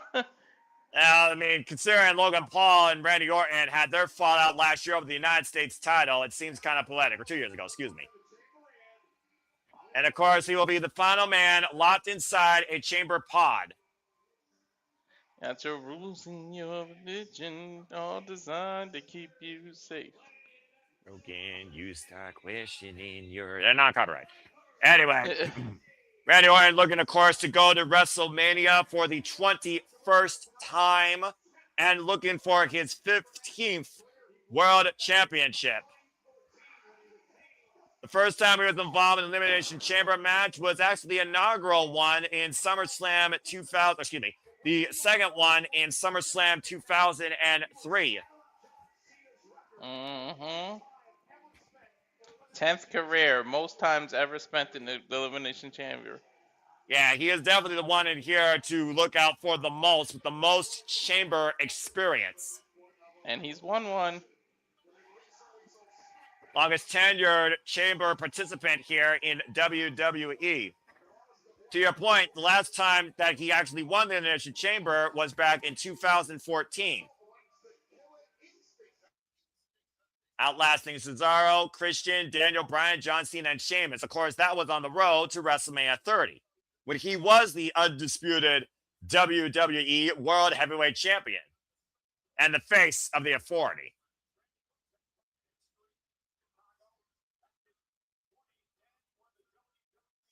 And of course, we talk about again, the Chicago vibes are high and loud here tonight.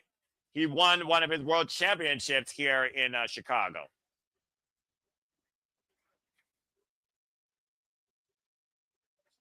Austin Theory and Paul Heyman out here as well. Of course, they can't do much from outside the chamber, but they still could be very much a vital influence whenever that door opens. Coming back from injury with, again, screwed up back. And again, I wish the best to Bronson Reed, who, of course, is out indefinitely with a torn bicep. Trick Williams was actually the first man to confront the Viper, Randy Orton, when he first debuted on SmackDown. That was the first face he dealt with.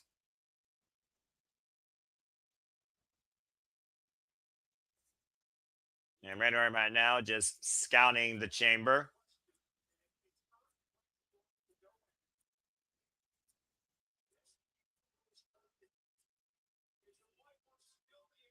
You know, it's one of those things, Walter. We talk about Father Time is your greatest opponent. There's got to be a time when every wrestler questions themselves. John Cena questioned himself all the way back in 2016 when he reminded the world to recognize who he was at the expense of AJ Styles when he won his 16th World Championship against Phenomenal One at Royal Rumble 2017. The Viper Randy Orton, who's been here now, the youngest, might I add, world heavyweight champion in this company's history at 24 years of age.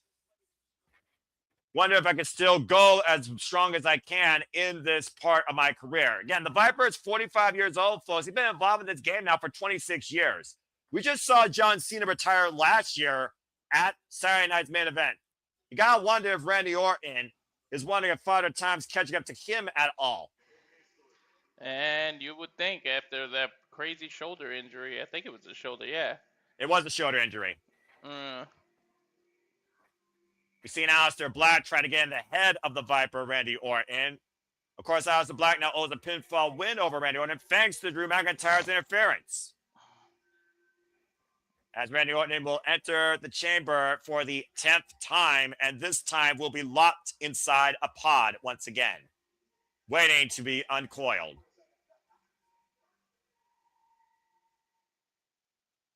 So now we know our two starters.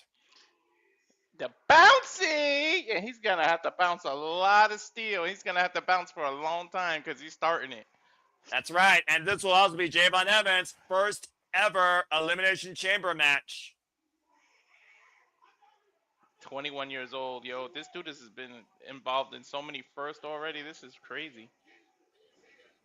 The young OG. Look how the youngest ever participant, by the way, in the Elimination Chamber history, to your point. Man, we said that about Trick, but you know what? This dude's over too, man. Coming over. Javon Evans has been a human highlight reel to your point. Tell me about it.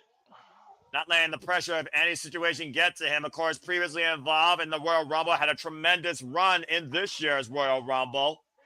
And of course, that highlight moment against one of the Grande Americanos accomplices on Monday Night Raw with that OG cutter out of midair, endorsed by Randy Orton as the future of WWE. Well, he's going to have to prove it too, Randy Orton, when Randy Orton's released from a pod. It's also one of those things, Walter. The more we watch wrestling, the more we see how quick a wrestler can develop into something special at such a young age. Billy Starks, Izzy Moreno, two of your strongest cases. And this OG, this young man, is only 21 years old in WWE and has a chance to go to his first WrestleMania against Drew McIntyre for the WWE World Championship. Imagine that possibility. Father Time is definitely leaving this man alone for a while. And the fact of the matter, I also want to point this out, Walter. He was the Iron Man of this year's Men's Royal Rumble at number 8. That's right. Dude, this dude went from Iron Survivors to Elimination Chambers. you think about who this man has faced so far in WWE, not just in NXT, but who he had to go face-to-face with in the Royal Rumble. Hell, he beat Gunther and Dominic Mysterio to qualify for the damn chamber. Crazy, He right? pinned the Intercontinental Champion to get here.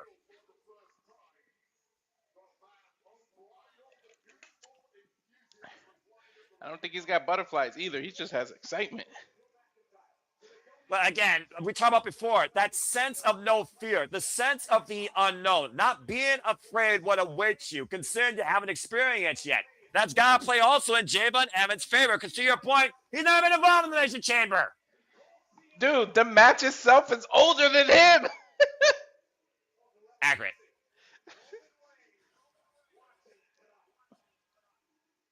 And you know Roman Reigns has got to be watching the future of WWE before him tonight. Can you imagine what Roman Reigns feels about this young upstart?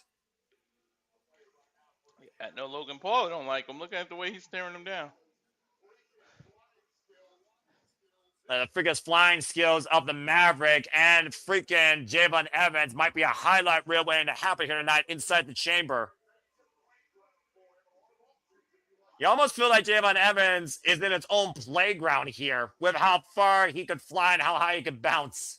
Right. And that would be a scary thing. Javon Evans right now might be his own worst weapon. Bro, he's only restricted by his imagination in this match. And we also got to consider this, Walter. He's starting off with the former undisputed WWE champion, the American Nightmare, Cody Rhodes. Bro, he is starting off with the golden boy. Quarterback one, the captain, and the former undisputed WWE champion, arguably the face of WWE this generation. The American Nightmare, Cody Rhodes, looking to write a new story once again as a three-time undisputed WWE champion. This would be the equivalent of a 21-year-old in 1985 having a main event against Hulk Hogan. I'm telling you, this is him having to start with Cody. This is crazy. We saw Cody Rhodes' story back to WWE when he became from undesirable to undeniable to undisputed. Looking to go back to the WrestleMania main event picture. Yeah, the start of this match is truly the present and the future. Seriously.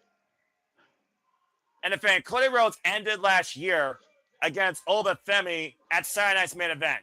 Now tonight, he starts the new year against Javon Evans.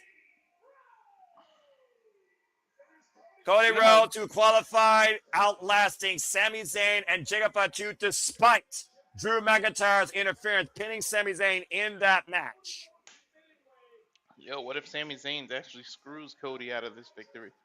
Well, to your point, Walter, Cody admitted he cannot 100% confidently point to that sign. This is going to be the first time since they returned home to WWE. He may not be in the main event of WrestleMania or even on the WrestleMania card, it seems.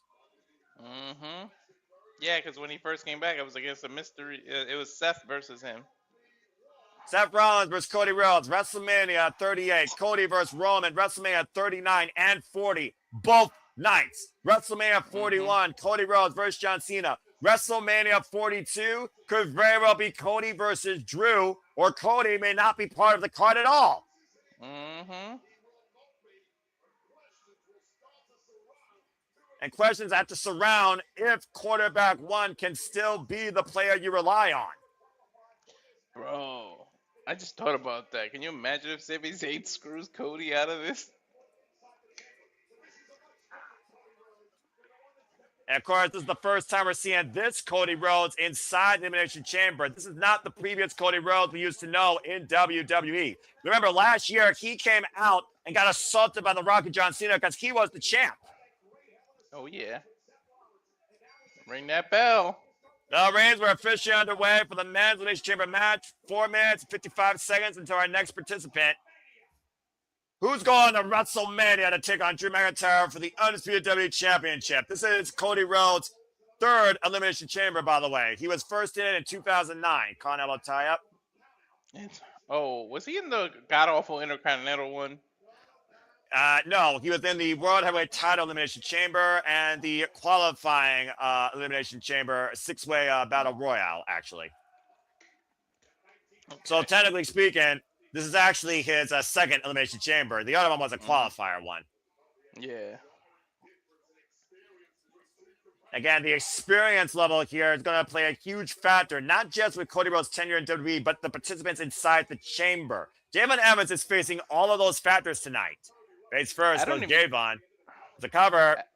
I don't even think Evans Cody was. I don't even think Cody was 21 on his first run. Probably right. Javon Evans, who's only been involved in the professional wrestling business, by the way, for 8 years. Schoolboy roll up by Javon. It's a 1 count here. Both these men right now starting off quick, trying to eliminate one another. Because, of course, the more buys that come into play, the harder it is to get elimination or survive elimination. And again, you see Paul Heyman and Austin Theory watching on ringside. Whoa! Nice escape by Javon. Up and over, and Javon bouncing off the ropes, taking Cody over to take over Tierras. That's Hurricane Rana here, bouncing off the top, and Cody again taken up and over by Javon Evans. And your boy's bouncing early. Right. Oh! And flying with the knee. Here's the cover. Hook the far later, and then Cody gets a 2 count. The chamber is his playground, dude. You were right. There is no angle that Javon Evans can't bounce from or ricochet off here to get some sort of offense in. Tell me about it. The ropes are his best friends. That's a rare thing to say for any wrestler in this business. All right. But we'll see if Shane is his friend soon enough. Oh, and immediately as I say that, Cody pushes Javon into the walls of the chamber. That unforgiving chain mesh that lines the entire walls and foundations of this structure. Now driving Javon Evans into Logan Paul's pod. We've seen the history that Logan Paul and Cody Rhodes have had. Welcome to the Elimination Chamber, Javon Evans. I hope that you don't regret it. Hell of a welcome. I mean, it's just, punching your ticket to the main event of WrestleMania against the man that main event of WrestleMania last year to kick things off. No pressure. None at all, whatsoever. No, not at all. It's just another walk in the park.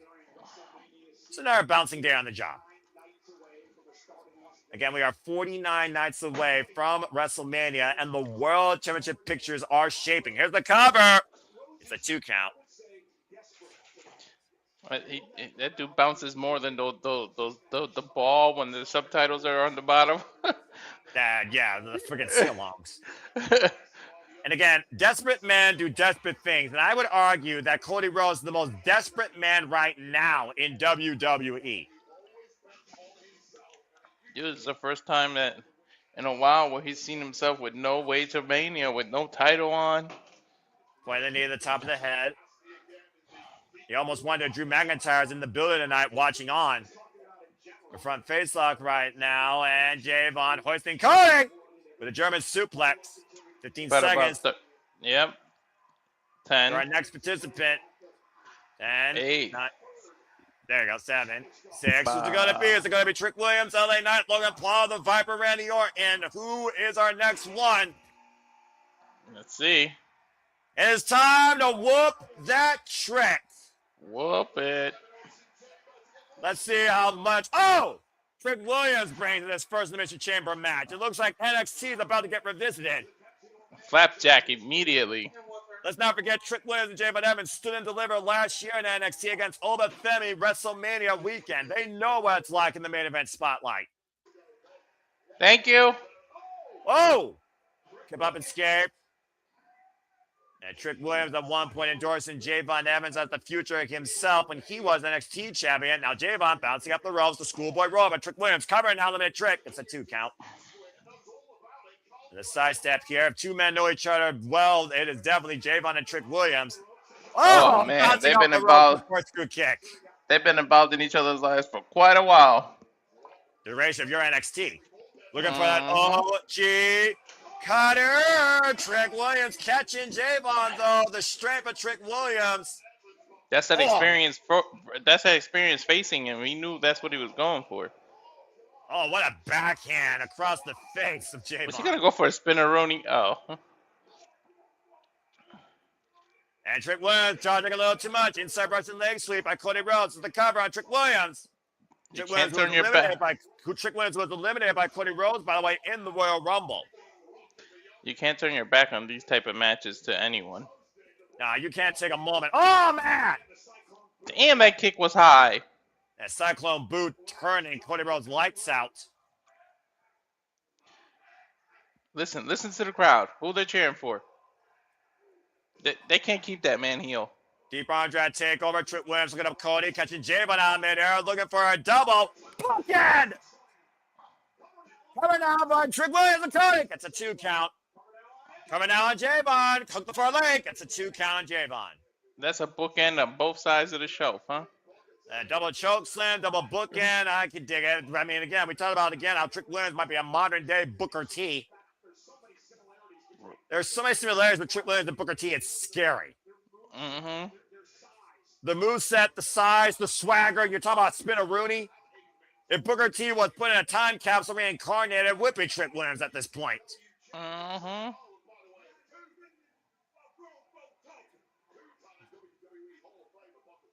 Booker T might need a DNA test. He might be the dad. And you know what? I think Maury might help with that.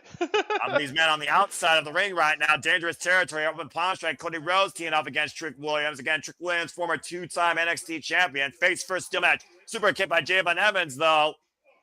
Action fast and furious and heavily impactful here. And Javon lining up Trick Williams. 15 seconds to our next participant, though. Fired up bouncy Malloy. 4th man to enter the chamber. No eliminations yet. It'll either be LA Knight, Logan Paul, or the Viper, Randy Orton. Who joins the fray? Come on, LA. Nope. And the Maverick, Logan Paul, has entered this wild exchange. Bro, there's a lot of youth right now. And immediately everyone attacking Logan Paul, much to the W Universe's delight. Again, incredible athleticism, deplorable human being, viral disease, and also social media influencer of the worst degree. They whooped that Jake. Wrong Paul, but I agree. And right now, Logan, Paul, not Jake. Yeah, Sorry, Logan. into his chamber. And out the other side. No one likes the Maverick in WWE. I don't care who you are. And I agree. Wrong Paul, brother. And Trick Williams and Cody Rhodes right now. Oh, man! Javon flies! Taking out both Cody and Trick. Not the way Logan Paul wanted to start this now, who just qualified less than 24 hours ago. I think it hurt his leg. It got caught in the panel. Oh, that'd be a shame. Oh, it got caught in one of the squares of the chamber at the end of that move. That's why he hurt his ankle. Well, we did talk about the Vision. Karma's a bitch, and the Vision turned to vapor. Oh, wow! Whoa, what the hell is that? That was like a modified Robinson special 2 count on Trick Williams out of the corner. Yo, he got to do that more often. That's got to be in his repertoire. That was a thorough kick. That was a cool-ass kick. Springboard corkscrew kick to the back of the head. Dude, the accuracy that he hit the back of his head with that. I've never seen a modified Robinson special like that. That was extremely impressive. You talk about before, the only thing that limits you inside the chamber is your imagination. Well, with Javon Evans, the only thing that limits him is his lack of innovation, and there is no lack thereof. The funny thing is, it looked like he didn't even think about it. Like, it just came out of nowhere, and he just did it. Like, sometimes you just try something and see if it sticks. Javon Evans and Cody Rhodes right now, the only 2 men inside the ring, squaring off against each other. Here again, folks, no eliminations yet.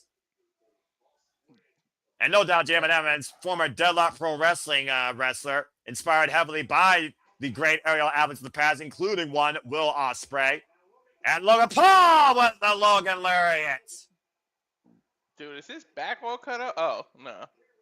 Yes, it is. He's got a big welch on his back. Well, I mean, again, he was literally sent through his pod and crashed against the steel and those doors. And again, you can hate Logan Paul you want like I can, but the athleticism and the adaptability to WWE in such a short period of time cannot be denied when it comes to this social media megalogiant. Mm-hmm. And right now, Cody Rhodes and the Jabs teeing up against Logan Paul here, bringing his own southpaw, looking for the bionic. Oh, the throat thrust by Logan Paul. The son of a plumber. And right now, you may have to admire that Logan Paul is the only man left standing. 10 seconds left. Who joins the fray? The Viper, Randy Orton, that RKO'd him out of nowhere out of the Elimination Chamber 2 years ago, or LA Knight, who's been the Vision's downfall this year? He might have to slither out of that. Yeah! LA Knight. Remember, LA Knight said that he would be the Vision's worst nightmare, and so far this year, he has been. Oh, yeah, he got his own agenda in here, huh? Damn right he does. And of course, LA Knight beat Logan Paul for the United States Championship. Oh, man! 2 years ago at SummerSlam. What a hilarious. Yeah. Trick Williams, though, launching into the corner. LA Knight hit him with a jumping neck breaker. Of course, LA Knight's had this vendetta against the Vision since being tsunamied through a car. Mm-hmm. And clearly the megastar with eyes locked on Logan Paul, dropping him face first into the chamber. I mean, imagine the joy the world would have if LA Knight eliminated Logan Paul from the Elimination Chamber match and the Vision completely out of the picture of WrestleMania. I'll be cracking up. And driven for another pawn. There you see the laceration on the side of Logan Paul. Oh! And Yeah, driving that's what I LA was Knight talking face first into the pod. No eliminations yet. That shit crazy, man. He got lacerated going through that pod, I guess. And what the hell is Logan Paul thinking going up here? And of course, Logan Paul is not one to, you know, avoid taking risk as we've seen in the past. He Now, doesn't Jamin shy Evans away following from Logan it. Paul. I sense disaster. Oh Now, my Jamin God. Evans and Logan Paul on the top of the chamber pod as well. LA Knight about to join Logan Paul and Jamin Evans on top of a pod. Meanwhile, Cody Rhodes and Trick Williams are fighting down at ringside. How much weight can this pod take on top? Well, I think Jamin and LA Knight might be looking to make the Mavericks soar. Holy shit. What's up? Senator Cody and Trick Williams. Literally launched off fastball special by Jamin Evans and LA Knight. Ooh. Now Evans and LA Knight on top of the pod, and Jamin Evans catching LA Knight with a front kick, and oh dear God. Becky on top of the pod. You can't win from up there, though. Well, even delivering that move might hurt LA Knight himself. You can only win in the ring, right? Or can you pin everywhere? You gotta pin him inside the ring. And again, LA Knight might eliminate Jamin Evans for now, but he might have also took himself out for the time being, as Jamin and LA Knight are both draped across the top of that pod to your point. Meanwhile, in 10 seconds, here comes our final participant. And a Viper's standing by the strike. He's probably going to RKO them, their asses right off of that chamber. You can only imagine what voices are going through Randy Orton's head. Definitely a favorite here for sure. Teeing off against Trick Williams right now. Logan Paul dropping a clothesline. And Randy Orton, watch out! That power slam. And Logan Paul caught into a power slam as well. Dude, only Orton can make such a simple move look so beautiful. The damn power slams he does. And again, right now, Randy Orton scouting Trick Williams, clothesline since Trick him over to the outside. And by the way, folks, we have all 6 men now in play. No eliminations. One of these 6 men is going to WrestleMania to take on Drew McIntyre for the undisputed WWE Championship. There was no elimination in the women one until all 6 were in too, right? Correct. And the first one was eliminated due to a poison mist spot by Auska. That was Alexa Bliss. Meanwhile, Randy Orton might be looking for a 2-for-1 special. DDT Vintage Orton. on Logan Paul and Trick Williams. There's 3 letters that usually follow this, Noah. And I think Orton is carrying those 3 letters very well.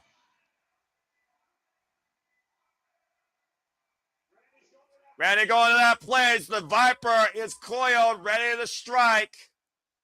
Who will he eject his venom into first? And it looks like it's going to be LA. Nope. LA, kick him off. DDT. Javon better be careful jumping off that pod. He might jump right into it, RKO. Well, right now, to your point, all 6 men are down in the ring. Cody on the outside. Jamin Evans, the only one down above the ring, on top of a pod. And I think Javon is looking to bounce his way back into the fray. Javon Evans scouting the wreckage down below him. 5 different bodies. Who do you choose? Trick is the closest. And I think to your point, Javon Evans might realize that. Oh, dear God. Javon, don't die. And Javon Evans. Oh, man! Yeah, Jumping up how the top of the pole with a split leg frog splash. Logan Paul trying to take advantage. Pulverizer! Cover by Logan Paul. Javon Evans eliminated. He took too much out of himself with that splash. And Logan Paul capitalized on it. Mm-hmm. For all the pomp and circumstance and excitement, Javon Evans is the first one bounced out of the Elimination Chamber match, quite literally on his head. Literally. Literally. We are down to 5. And Cody Rhodes squaring up against Logan Paul here. LA Knight down the outside. Trick Williams still down the inside. And Randy Orton still down that DDT. Again, inexperience would cause you to make mistakes like that. Javon learned a very hard lesson. Still has so much more to learn, though, as he starts his WWE career. LA Knight catching Cody Rhodes, though, up in the fireman's carry. Burning hammer! You could chop that up too, rookie mistake. Covered now by LA Knight. Shoulders down. Shoulders down in position. 2 count only. Poor positioning by LA Knight. Referee has to do his job. Make sure. They gotta make sure the shoulders are firmly down, and LA Knight didn't see it clearly. Good move by Rob Zapata here. Referee in poor position there. And Randy Orton and LA Knight squaring off right now. That might have cost LA Knight the 3. That slight few seconds of trying to get the shoulder back on. And imagine what elimination on Cody Rhodes would mean for any of these men. To eliminate who's literally been the headliner of WrestleMania the last 3 years in a row. Mm-hmm. And, of course, the value of being in that final pop release is that you're the freshest competitor going in, and that plays right now in the favor of Randy Orton, who's in control. LA Knight gets the boot up, though. Mm-hmm. Stops Randy in his tracks, and Randy goes down. Got turned sideways there with that boot, it looks like. What does Knight do here? LA Knight. That jumping elbow thing, right? And possibly with everybody saying, LA Knight. Yeah, jumping up to the top, lost his footing. Botch. Walked in, though, and dropped the elbow on Randy Orton. Again, the danger of this close proximity match. Lower back, though, disfavored. Trick Williams did roll up. Gets that 2 count. Crucial error by LA Knight almost cost him there. And then bookend tonight. Deep Andre takeover by LA Knight. Trick Williams missed again. Caught with a penalty.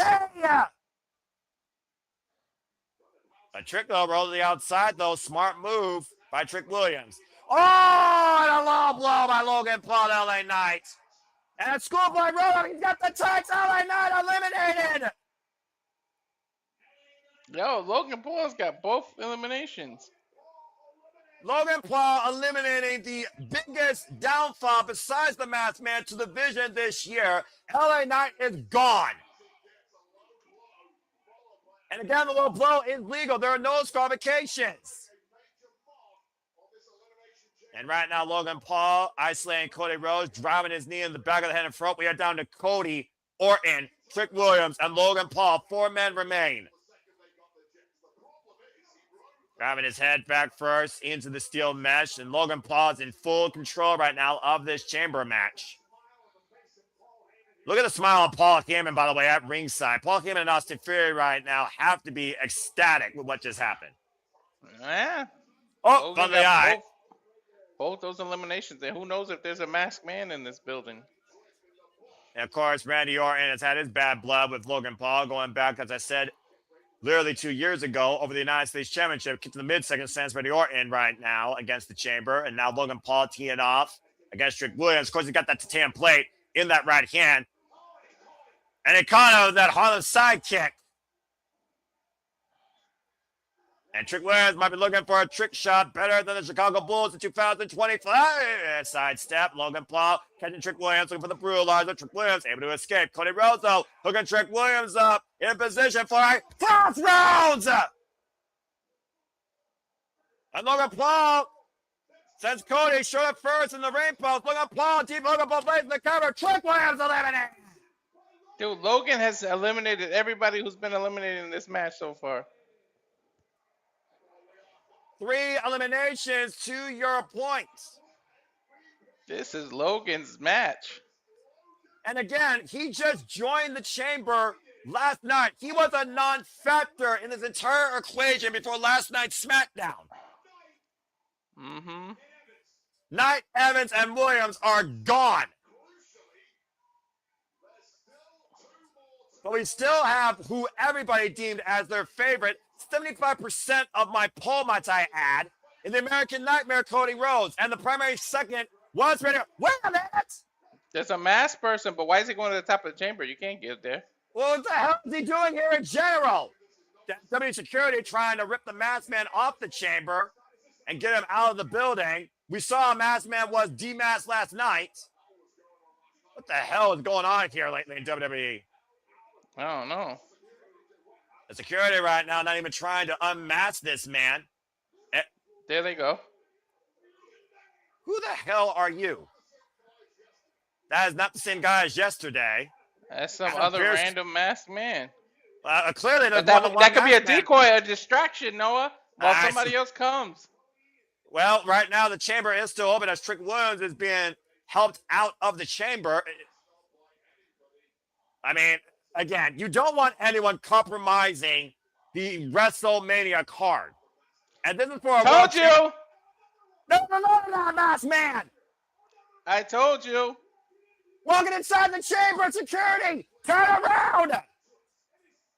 And he's squared up against Logan Paul! Oh, get to the midsection! It's The Seth. Paul coming a curve stop! That one's Seth. Someone just burned it down tonight in Chicago. Cody taking advantage just to have Cody the cover. Logan Paul eliminated. That one's Seth. That one's Seth. Wait a minute. Hold on. Hold that thought. It's Seth. Seth Rollins! The man behind the mask was the original visionary, Seth freaking Rollins! Just how Cody! Seth is back! Woo! Seth is fucking back! I told you it was Seth! Where's he gonna be here? I knew it was a distraction. Wait, how long has he been here? I don't know. Maybe that's his new vision, those two men that got unmasked. Was he involved in this since the get-go? I don't know. Rollins just screwed Logan Paul out of WrestleMania. Oh, we're down to 2 people, by the way. Yes, I get that, but also Seth Rollins just screwed Paul Heyman. And he screwed the entire vision. Well, was this the only time he did? Was he really the guy behind the whole time? More questions than answers, but Seth just cost Logan Paul WrestleMania. We're down to Cody and Orton. Hey, we're down to a legacy, huh, Noah? Yeah, no kidding. These two men define King of the Ring. And now they will define Elimination Chamber tonight in Chicago for a WWE Championship match at WrestleMania. A legacy that was built all the way back in 2008, rekindled in 2026. Mm-hmm. Oh, what the fuck? McIntyre with a shot by the head. The WWE Champion inside the chamber now. What the fuck's happening tonight? With the Claymore, sized up by Cody Rhodes. You know McIntyre does not want to face Cody at WrestleMania. Glasgow Kiss. Didn't he literally say anyone but Cody? I mean, he's literally trying to find his place in the main event of WrestleMania. And now Randy Orton trying to get him off and ready. Oh, Kiana McIntyre. Cody. Crossroads. RKO and Cody!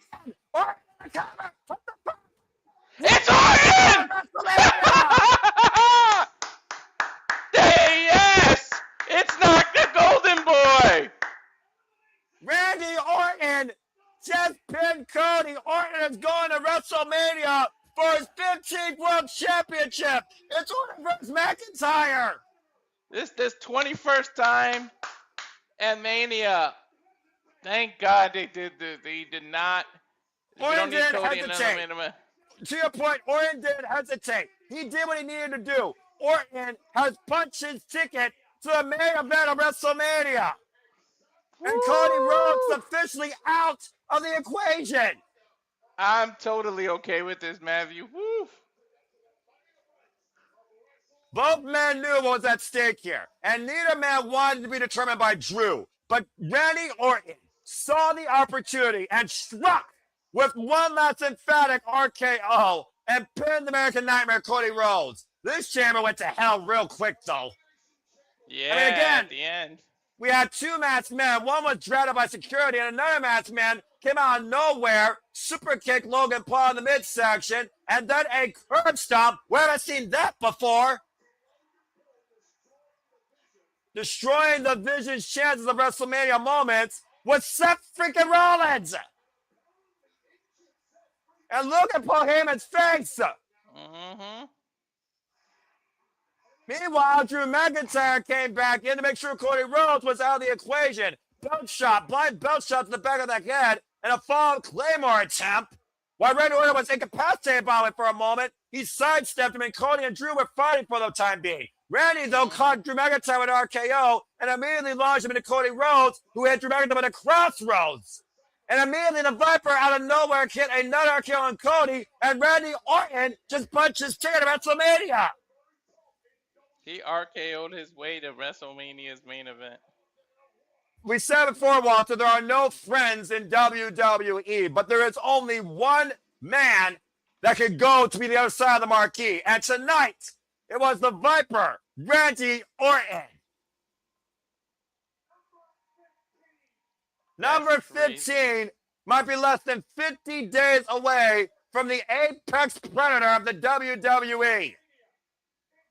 That's going to be nuts. 49 nights, 7 weeks. Randy Orton goes one-on-one with Drew McIntyre for the undisputed WWE Championship. Well, there's the last piece of that puzzle. And it's also the last chance of Cody Rhodes going to WrestleMania.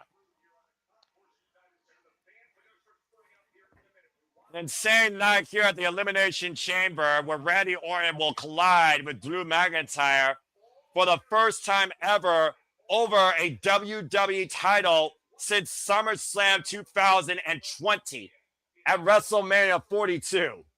And people are happy.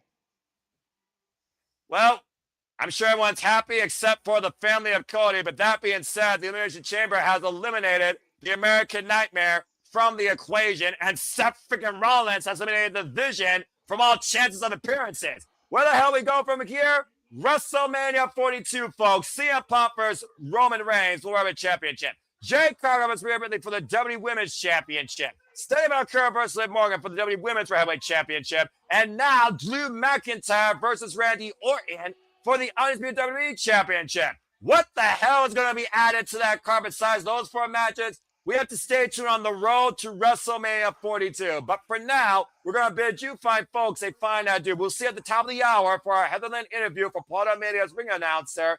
Hope you see you there. For Walter Cruz, I'm Noah Foster. We are Super Liable. This has been the WWE Chamber. Walter, welcome officially to the road to WrestleMania. And thanks you to all 222 of you for tuning in. Follow us. Make a positive path in life. Have a good night. Cut the fucking feed. We'll see you at 11 p.m. Standard Time for the interview, shenanigans, and further discussion indeed. Wow, this show went off the rails quickly. Unfortunately for you, I think I know one of the WrestleMania matches is going to get at it. Let's not talk about that. Grande Americano versus Grande Americano mask match. Sometimes I really don't like you, but I also have to accept the fact you're probably right too. We'll see you guys at the top of the hour. Thanks for tuning into our coverage Elimination Chamber. Damn. You forgot the thing. You forgot to say the thing. I did, but I'll say it one more time because you cut me off. Cut the fucking feed.